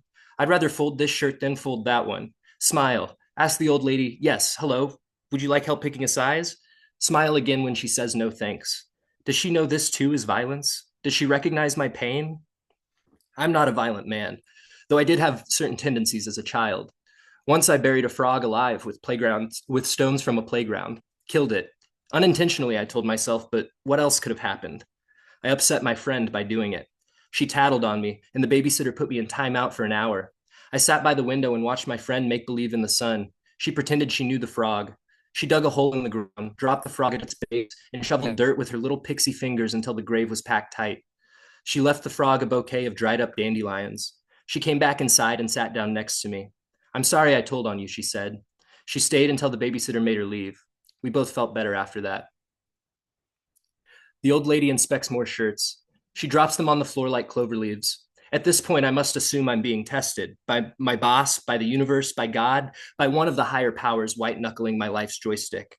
I find every camera in the store. They're trained directly on me, assessing my movement, recording any flash of Faraday that might come to pass. But the joke's on them. I won't do shit. I've settled quite nicely into the inertia of my workplace, clocking into a store-sized vat of vicious goop, Malaise flavored, and staying put, bobbing in slow motion until it's time to drive home and maybe do something, fucking maybe. And so I will let the old lady drop her unused shirts on the unswept floor because calling her an asshole won't change a thing except maybe my employment status. I will thank it though. I will call her an asshole with my eyes. Little curse word laser beams, pew pew pewing a cauterized hole through her backside. All imaginary, all catharsis. I will thank and thank and thank until the t-shirts she throws to the ground stack toward collapse and crush me with their weight, bleck, dead, and breathless, like a frog beneath playground stones.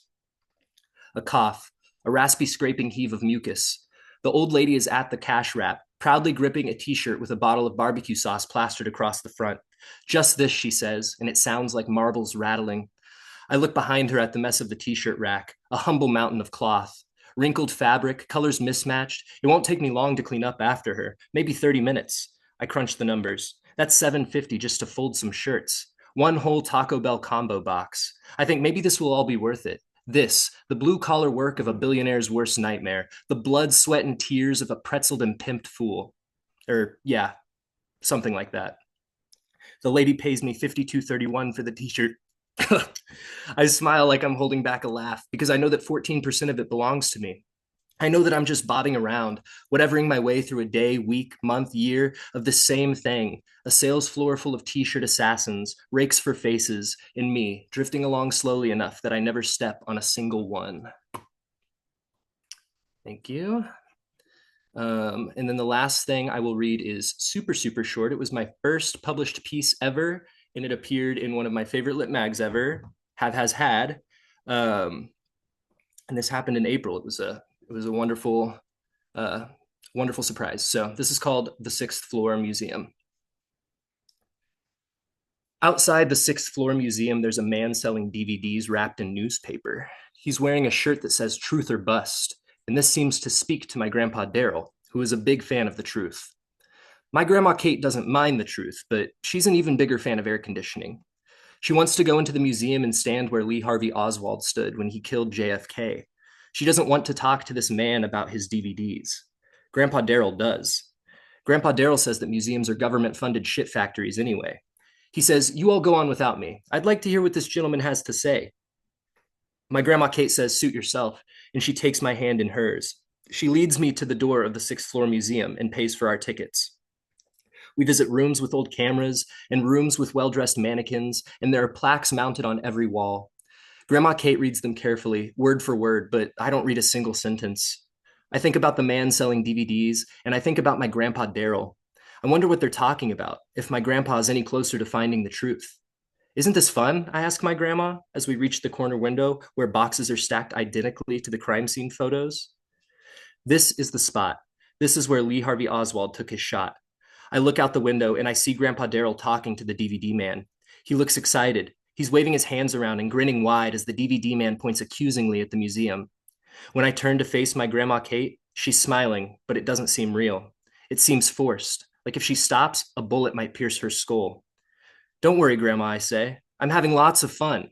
Look, I'm Lee Harvey Oswald." I mime holding a Mannlicher Carcano model 1891 by 38 rifle. I spin fast to the window. I aim down. Boom, boom, boom. And that is what I brought.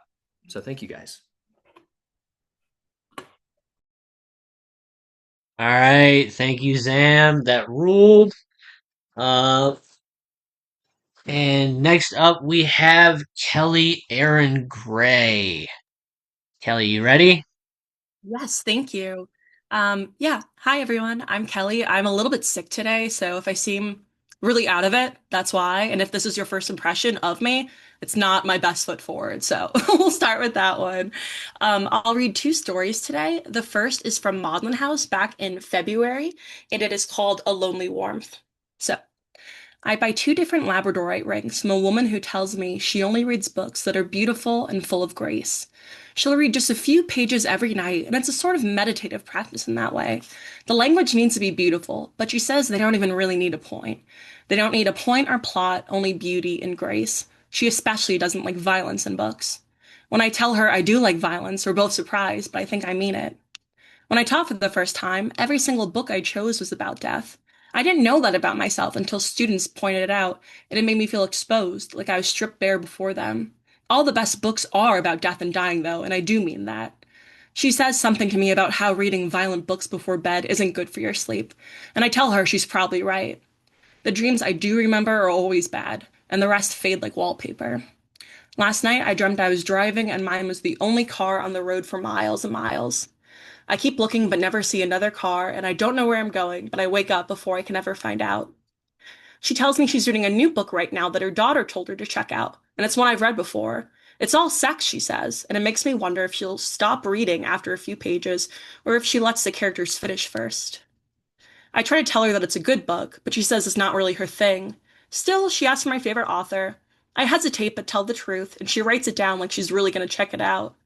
Then when I ask her also about the signet ring I wear on my pinky, is there any way I can fix it? Where'd you get this? At a consignment shop, I tell her. I got it at a local consignment shop. This morning, I found it bent out of place. I didn't know what I did. I don't know how this could have happened. It's good quality. She left her tools at home that day, she said, but gold is a soft metal. What? Good quality metal bends. This could be 14 carats, maybe even 24. I tell her when I found it and that it was my initial, I felt like I had to buy it. That's great. That's so great. It's in style right now, too, on the pinky like that. Thank you. Yeah, I say. Yeah, it felt like fate. She asked me how much it was, but I tell her I don't remember for sure. A good deal, though. I only know it was a good deal. I didn't know that about good gold or how metal gives way. I'm trying the gold labradorite ring on my right ring finger right now and the silver one on my left pointer. She advised against the first one on my index, and it takes me a second to remember which one that means. This is because of the shape, though, set east to west, which means sideways. Those don't elongate, so she says she thinks she would see me more in a long round or an oval one on my index instead. There's another customer browsing as well, and I apologize for standing in the way as she comes near. I want a gold ring someday, but it's funny that good gold bends.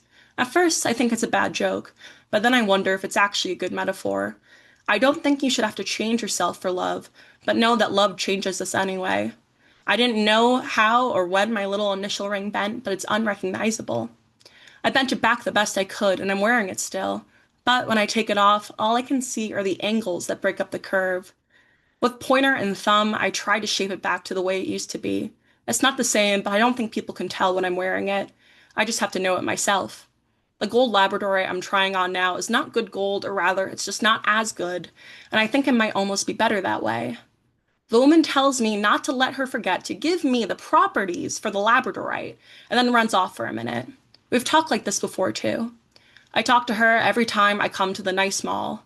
She got this table sometime last year, but she just moved to this better location on the same ground floor. When she returns, it's with a square card for me to keep. At the same time that I'm reading it, she tells me from memory that labradorite is good for protecting myself and protecting my energy. It will strengthen my aura, which is good. The stone is the holographic blue-green of a beetle shell or an oil spill, and she tells me this is known as its flash. I love all these private worlds and secret languages, like when I learned about the scent of aldehyde in perfumery. When you search it up, and I have, they describe it as an abstract smell, soapy and fatty, fresh and frost, the smell of sunshine. Certain scents have what they call sparkling qualities, and I love that it's made up of metaphor. There are no other ways but to misunderstand. The labradorite set in gold has a great flash to it. The silver one has less flash, and the price reflects it. She asks me what I do, and I tell her again. Then she tells me more about her daughter who lives nearby and is around my age. We talk so much that we forget if I've already paid or not, and she has to look it up. I had not. When she does charge me, I look away. Afterwards, when I get back to my car, I sit in the parking lot for a long time. It's been snowing since I woke up, and now it's getting dark again, too. When I drive home, the traffic is rhythmic and I get stopped at every light. That's just how it goes sometimes. In the cold dark of winter, the red taillight of another car falls across my face. When I catch myself in the rear view, I'm basking in its lonely warmth. There are people and cars all around me, but we are all alone inside of them. I turn up the heater and roll down my window to let the wind brush across my cheeks. When my mom calls my phone, I let it go to voicemail. I turn up my volume and play the same song on repeat until I can no longer hear it. Later on, I spend my night watching videos on the rings. I watch older women with long hair describe the stones they're selling online, and I read every comment. I search up sparkling labradorite and aldehyde flash and pure energy, and I follow the thought. When I scroll through the replies, I understand what they're saying. Their language is now my own. I have the brightness all the way up on my screen as I hold my phone right up to my face in the dark of my bedroom. This is how my phone casts my single shadow on the wall, a puppet projection of myself. Lost this way, I am both here and not. I'm between words and then I'm beyond them, and all that I leave behind is the space I filled. I don't need to put into words to know that I'll wear these rings until they rust and then some. I'll take the protection she promised while I can, until the metal and meaning both give way and wring my skin in bruising stains. Then I'll wear the shadows till they fade too. And that's the first one. And then I actually have another one that is also vaguely mystical, so a little bit of a through line there. This will be my, or I guess I won't spoil it. Oh, well, the spoiler's in the first line, so it's about a total eclipse, but it's called Totality.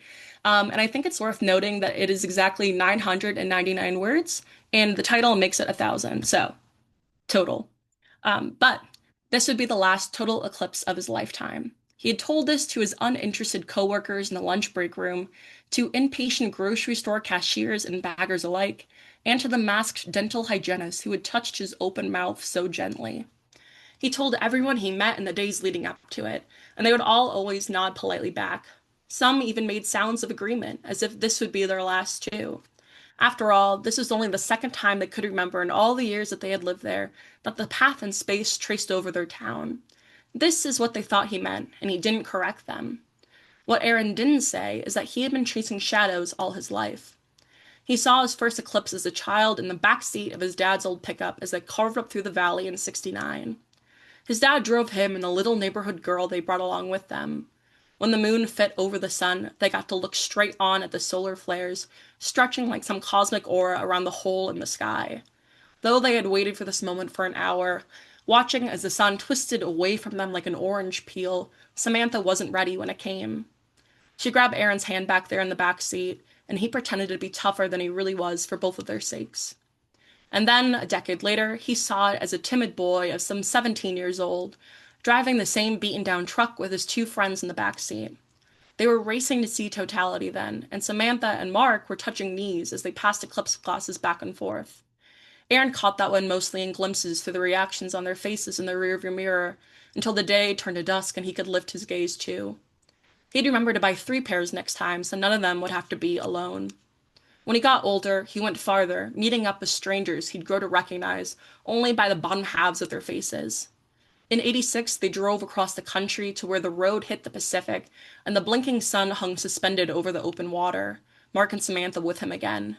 They told him they were dating on this trip from where they sat in the back seat, and Samantha tried and failed to set him up with some friend whose name Erin could never even remember. In '88, he flew alone to Alaska to watch the open sky dim. There was no light pollution there, nothing standing in between him and the sun except the orbiting moon. He sent his friends a wish you were here style postcard from an Anchorage truck stop that Samantha still kept on the fridge even now. At their wedding 2 years later, Mark gave a teary-eyed speech to Erin, thanking him as his best man for introducing them back at his old house on the dead-end street. He never would have thought back then that that little neighborhood girl would mean more to him now than all the stars do to the night sky, yet here they were, and there was Erin. Mark and Samantha would come when they could, but they couldn't come to all. They'd call him up when partial eclipses would pass over them, but it wasn't the same. In '98, when the moon swung around them just right, he went to them. They had a house then, and a yard, a family to fill it. They watched in folding chairs from their backyard. When Samantha asked if he was seeing anyone, he was glad to have his eyes covered.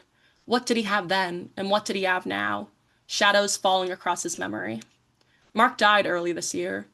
After the funeral procession, after the flowers gifted to her wilted into nothing more than a reminder, after it was just Samantha alone in the dark of her empty house, Erin went to her. But now that he couldn't, and they both knew it. So they sat there in the lonely love seat, knees almost but not quite touching, and he tried to let the feeling pass him by. When he said this would be his last eclipse, he meant his own. It would happen again, but not for him. So the day the moon drew close, Erin put his glasses down. All these years, and he had never looked right at the sun. It was the same sun every day. All his life it was there, but he never let himself feel its warmth. Now he looked on. The more he stared, the more the white light reached out, caressing his face. It was so warm, and it was so easy. When the moon covered the sun, a cold shadow fell over him. As he lifted his hands before him, they were cast in a ghostly blue. He couldn't help but laugh. This is the part of the procession where everyone else in the path of totality would take off their glasses. Laughing still, he told himself that they didn't know what they were missing. The first light breaking out from behind the moon came in a dazzling density of white. The diamond ring effect. He always thought this had been a trick of the eye before, from the way your eyes dilate in the dark. He didn't know then, but he knew now. The next day, a black hole opened up in his field of vision. The blind don't see black, they simply don't see. Light warped around it, everything being sucked up inside. But when he looked in the mirror, he could still catch a glimpse out of the corner of his eyes. Seared onto the bottom of his face, a smile. And that is it. My two very morbid celestial stories. Thanks, guys. Thank you, Kelly. And we are to our last reader, our headliner, our main eventer, Mr. Z.H. Gill. Take it away, man. I didn't know I'm the headliner. Wow. Okay. First off, thank you everyone. This is so wonderful. Travis, this is such an awesome series space. What you're doing is really so cool. Everyone here is my friend. So thank you all for coming tonight. I'm gonna read a news story. It might suck, but I like it enough that I'm gonna read it tonight. It's I have been rewriting it up until 30 minutes ago. Yeah. Just one story. It's about being alone, and it's called Obsessed with Looking Down from the Window of My Third-Story Apartment at My Car in Its Assigned Parking Space. It has a bunch of numbered sections, so I am going to say numbers. I'm not having an episode, just so you know. Anyway. 1. After we split, I moved to a new spot, studio apartment. For the first time in my life, I had a parking space of my own assigned. My car was a dull blue 2008 Nissan Sentra, dull because I hardly washed it, and it loved me as I drove it around, and it loved me as I left it there behind my building in its space. I was riveted by the sight of it down there, parked perpendicularly to me up here. I loved it back. 2. I wear these special rigid gas-permeable scleral contact lenses, Dutch-made, and they're a menace to get into my eyes. They pop onto them like suction cups with razor blade edges. Sometimes I get them in first try. Sometimes the process can take over an hour. I call these good eye days and bad eye days, respectively. 3. For most of human history, nobody was ever this high up in the air, 30 or 40 feet up, unless they lived on a hill. The cat took weeks to adjust to his new cell. He's convinced he can open the kitchen cabinets. For once, the cabinets have been made too well, fabricated with legitimate craftsmanship and some accomplishment. And meanwhile, the cat has no thumbs. His morning clankings, he can get the cabinets open a few inches before they slam back shut. Wake me. This morning they did. 4. There is no rear window-like voyeuristic element to this reminiscence. I witness nothing. Do not expect anything along those lines. 5. Bad eye day. An hour and 45 minutes to get them in. The whole time I watch a 3-hour YouTube video, a popular reptile breeder searching for the most expensive pet at the nation's largest pet show, held right nearby here in scorching Pomona, California, apparently. He finds a $15,000 hybridized snake streaked with interlocking rainbow scales. He finds a zebra foal, a boy, for 10 grand. I messaged some friends to see if they'd like to go in on a male zebra foal who would one day grow into a zebra stallion, I write to them. I mean on the phone, I don't send them a letter. I never finished the remaining hour 15 left in the video. No one biting at the prospect of cooperative zebra ownership. 6. When I leave, the cat watches the car for me. I leave the windows open wide always. It has not rained yet. The window screens to him act as force fields. Some days he will climb them, and gets stuck. I pop his claws out the mesh, but he never tries to break through them, and I trust him, in this respect, at least. 7. When we learned about the defenestration of Prague in high school European history class, we all became obsessed with the word defenestration for about 3 weeks. 8. The cat misses his mother. Of course, she's not his actual mother. The cat did not form in the womb of a human, but still, I can tell this from the steel in his eyes. 9. I moved 2 packages from the mailroom to the welcome rug at my neighbor's door. I am rewarded, or some might say attacked, for this, by a beckoning inside and a beer. My neighbor's apartment is half the size of mine. He sleeps on a hammock dangling from metal hooks affixed to the ceiling above a small forest of cat trees and houseplants. There are only 2 paths to move through in here, to the toilet or to the stepladder up to the hammock. I do not understand how he accesses the kitchen. I do not feel that it's my place to ask. The cats, 3 of them, sleep on the hammock together like little naked humans. 10. Bad eye day. Spent the afternoon watching my motionless car from the windows above my bed. My bed, as it is, being pressed up against a low wall just beneath these windows, with no backboard to discourage me from pressing my face against them or against the mesh when they're open. So much of this time I spend in the prone position like a pampered commando. I would thrive, I think, in a capsule hotel for at least a couple nights. In there, I think I would get some thinking done, maybe even more than in here, even without a view of the car. 11. In the bathroom mirror, I saw little crosshatches upon my forehead, imprinted from the sooty mesh of the window screens. 12. I find myself incapable of holding a dark thought. Artists I admire envelop themselves in the darkness of their minds and milieus, but I am increasingly incapable of doing so, which isn't to say that I cannot look at things unflinchingly, that I cannot see what is in front of me. I mean, in spite of my impoverished vision, ha ha. I do see what's in front of me, and it's harrowing at times, certainly, but when I turn back inside myself, the inside is sunny. I will die naive, and I will be better for it. 13. Adoring the expression couldn't do blank to save my life.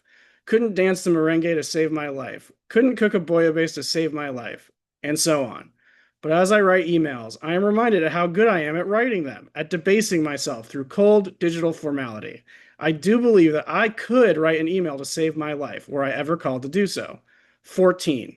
It would be wonderful if my Nissan swapped spaces with the Prius next to it, to its west, closer to me up here, up in the window, overnight, just to get us both a new perspective. 15. I am glad to live in a clean apartment for once.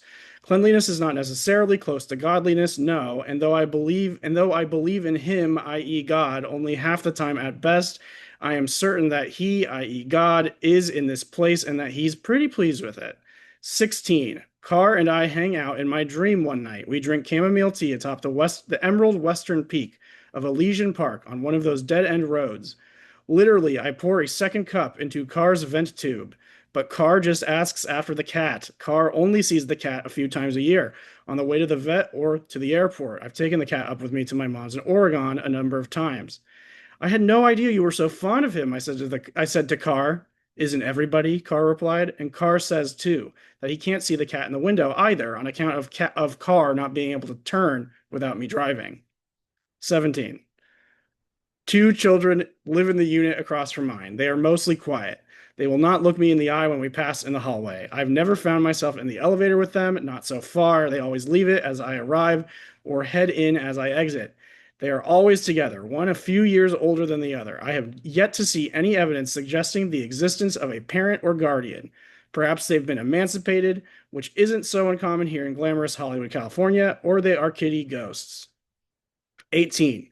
I read a book about the Prussian naturalist Alexander von Humboldt, on his eventful life and all the discoveries he made throughout it. I wonder what discoveries I will make in this apartment. 19. As I drive the car, I think of nothing, for I drive automatically as some write automatically, channeling an entity, in this case a car-loving entity.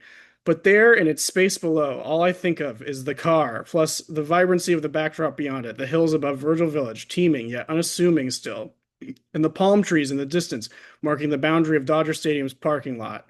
I have never taken this car there to that madhouse. Usually I walk up the hill to games or grab the park and ride from Union Station, anything to avoid that goddamn pileup after the game. And really, it starts in the 7th inning. But now I feel I must take the car there so it can know these things for itself. 20.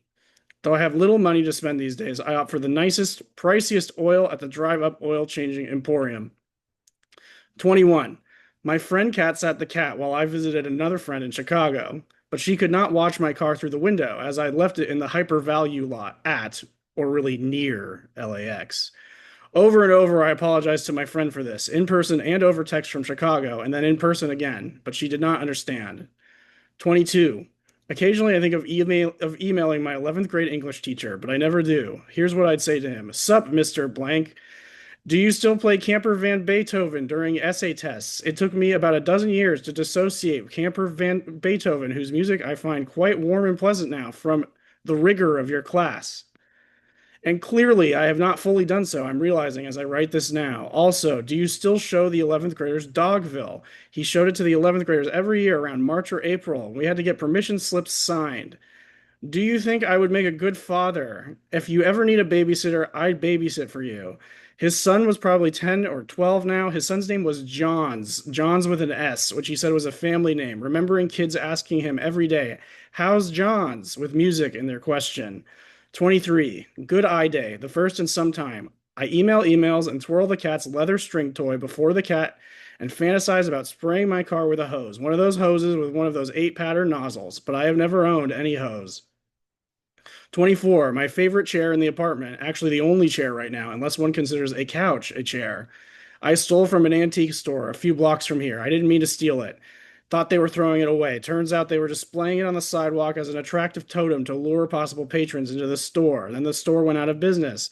Was it my fault? The chair is ornate, white wicker, uncomfortable, meant for the garden. Love it more than any other object in here, and the cat fits upon it perfectly, coiled snugly within the boundaries of its seat. 15. I am not alone, and that there is the cat, and, down below, there is the car. 26. Writers seem obsessed with popcorn ceilings lately. I've seen popcorn ceilings mentioned in 5 or 6 recent short stories and poems.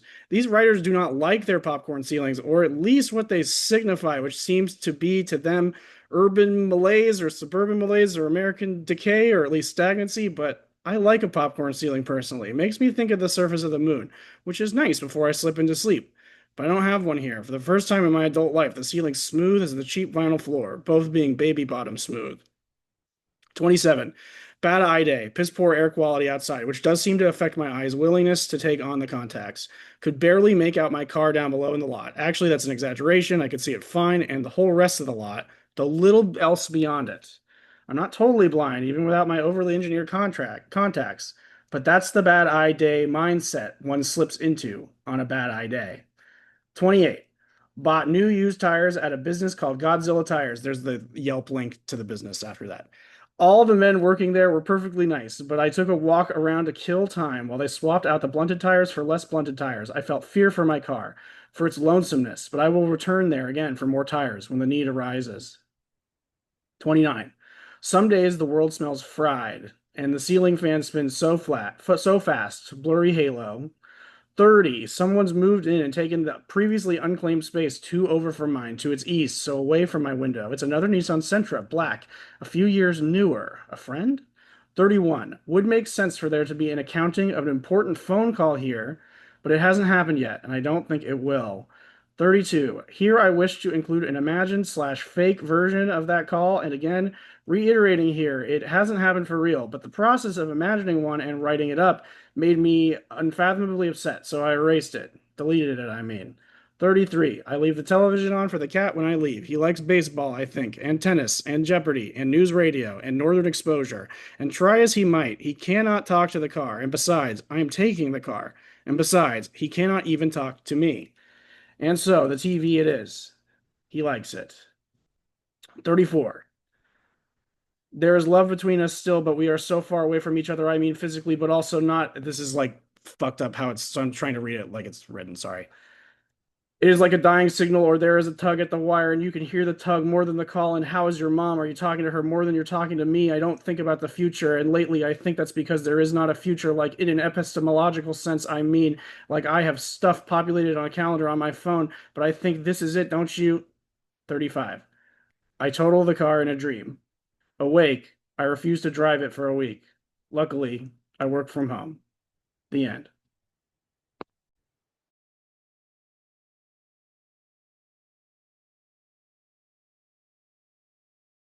And thank you all, everybody. Seriously. Thank you. Thank you, everybody, for coming. That was all of our readers. It's our first prose reading. I hope you guys had fun. We're going to do another prose one in February. We got the lineup set up. There are people here that were audience members who are going to be reading in February, and I'm looking forward to that, and I hope they're looking forward to that. Still getting a handle on all of these, but I think they're going relatively smoothly. I want to kind of plug the launch of our Lit Mag and the poetry reading that we have next month. We have a really, really great lineup. January 14th is the next reading that's going to be poetry, and we're going to have our Lit Mag launch. We're going to have a bunch of pieces go up, hoping to have like stuff by 20 writers on launch day. That's the goal. That's the idea. We're pretty close. If there are any writers here thinking about submitting, hit me up. We've got details on the Twitter, all that. If anybody wants to say any kind of parting words before we log off, feel free to do so. Yeah. Otherwise, we're calling it. I was gonna say, Travis is a really good time. All right. think, everybody really enjoyed it, and I mean, you and I have chatted a little bit afterwards, and I always think it's fun too. So, yeah. How is all right? Well, if we are actually a little bit early, we did a little bit beforehand. We've got more people now. If anybody wants to do like a little open mic thing up until 10, we'll do like 10 minutes if anybody is interested. Anybody? Anybody? You're gonna make me read a poem? I don't want to read a poem. you should McSweeney. Read one, Travis. Now McSweeney's gonna do something. Do it. Yeah, can you guys hear me okay? Yes, sir. Cool.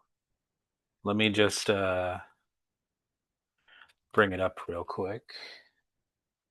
Great job, everybody. I apologize if I sound a little out of it. I broke my wrist today, and so I am on a few different drugs to get through the moment. So yeah, be careful out there. Cool. All right, so this is a new story forthcoming in a very cool magazine in the not too distant future. Cool. Called Moths. The moth lay dead at the center of my pillow, brown wings folded, little legs curled like plastic straws. I bent down and touched one of its wings. For a few uneasy moments, I wonder if the moth died in midair and fell, if moths become ghosts when they die, or if people become moths when they die. Then I decide there's no way I can sleep in my bed tonight. A light breeze wanders in through the open window. It's always breezy here in Falston. I sit on the edge of the bed and pray the moth goes to heaven, and for me to find some rest somehow, because it's past 2 a.m. and I'm tired, broken, desperate for temporary closure until the unoiled engine of my life starts up again. Then an orange flash and a hot boom that shakes the building. I crawl to the window. Smoke coils from the door of the Avenue B laundromat across the street. Inside, a fire alarm whoops and strobes a frantic pulse of white. A nearby minivan yowls, and its headlights blink with terror. Driven by onlooker instinct, I tug on my shoes and rush downstairs, then out the front door to Avenue B. The air stinks. Old eggs, burnt rubber, gasoline, enough to make me sick. I puke on the wet grass and watch as someone tumbles out of the smoke-choked laundromat door. It's Charlie McDonough carrying a big change machine. "Give me a hand," Charlie shouts. He runs over and pushes half the change machine into my hands. Its busted metal edges cut my palms. But I keep it steady, and together we run frog-legged up the street, away from the smoke. A fire truck crows to life on the other side of town. We cross empty Main Street beneath a leering yellow light, then jog uphill along Avenue C past a dark-windowed law office and a restaurant that sells $20 breakfast plates.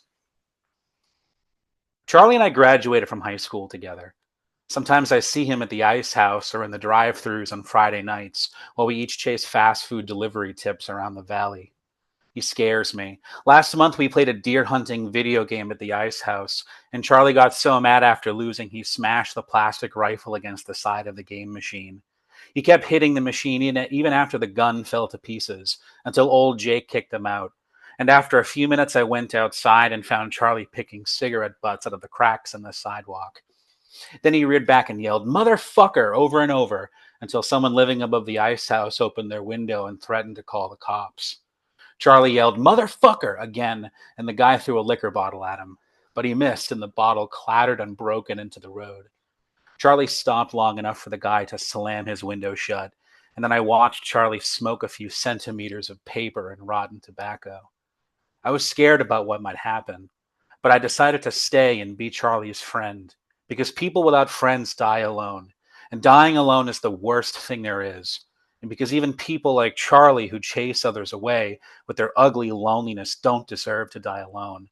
And because maybe one day I'll be alone and will suffer enough to believe the terrible lie that a lonely death can be good. We run around the side of the Falston Youth Center beneath the glare of an LED light, past an empty bulletin board, and then into a gravel backyard where we hide in the shadow of a dumpster. Charlie and I lower the change machine to the ground. I wipe sweat from my eyes. Charlie bites a knuckle and jiggles a lever on the change machine. "Fucking thing won't open," he says.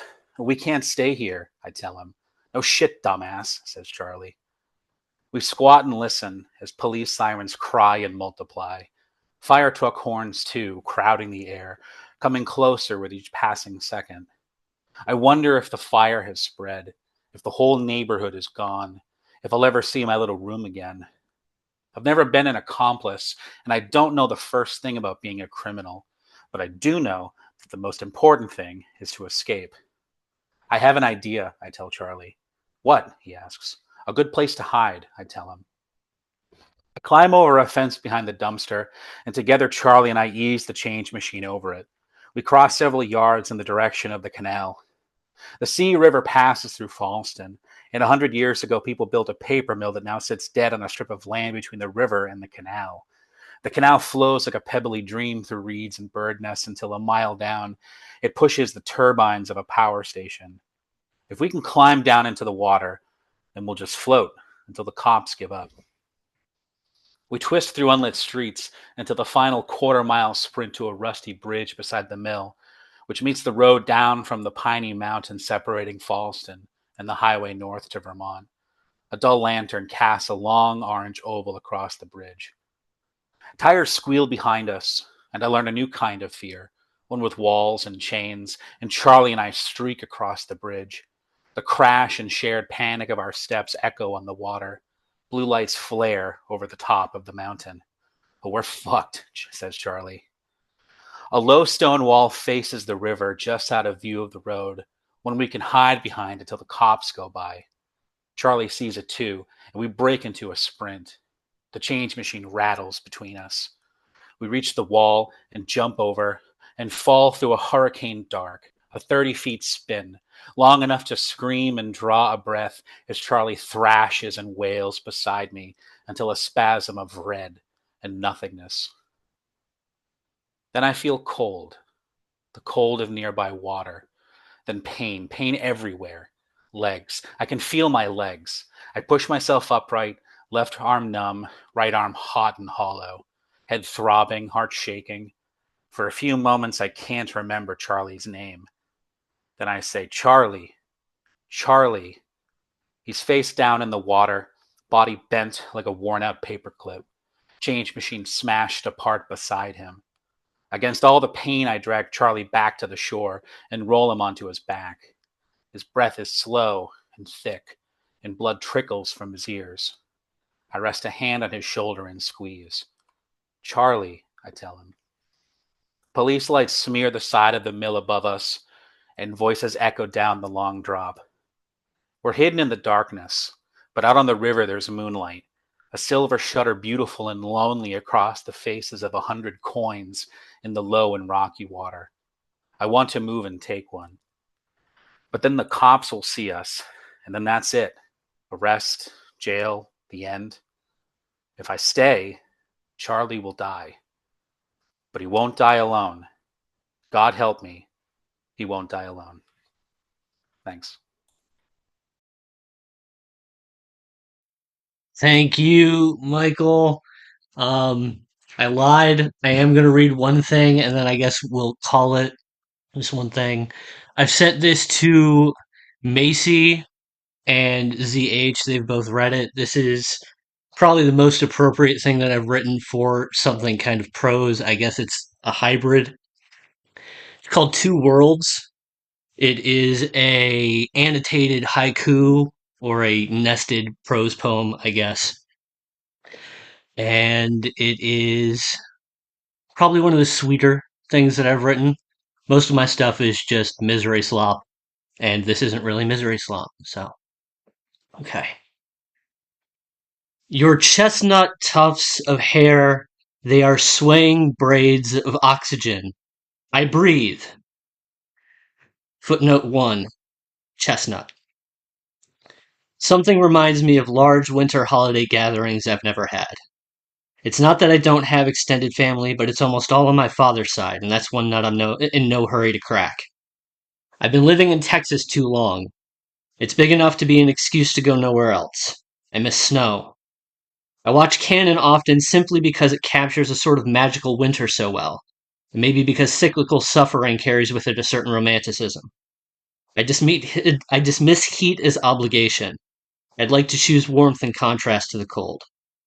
Your hair is a fireplace in a blizzard, gently crackling, anxious but soft. People try to convince me I should be insecure about being small. I wish I was smaller. I could live in your hair and let it roast me slowly.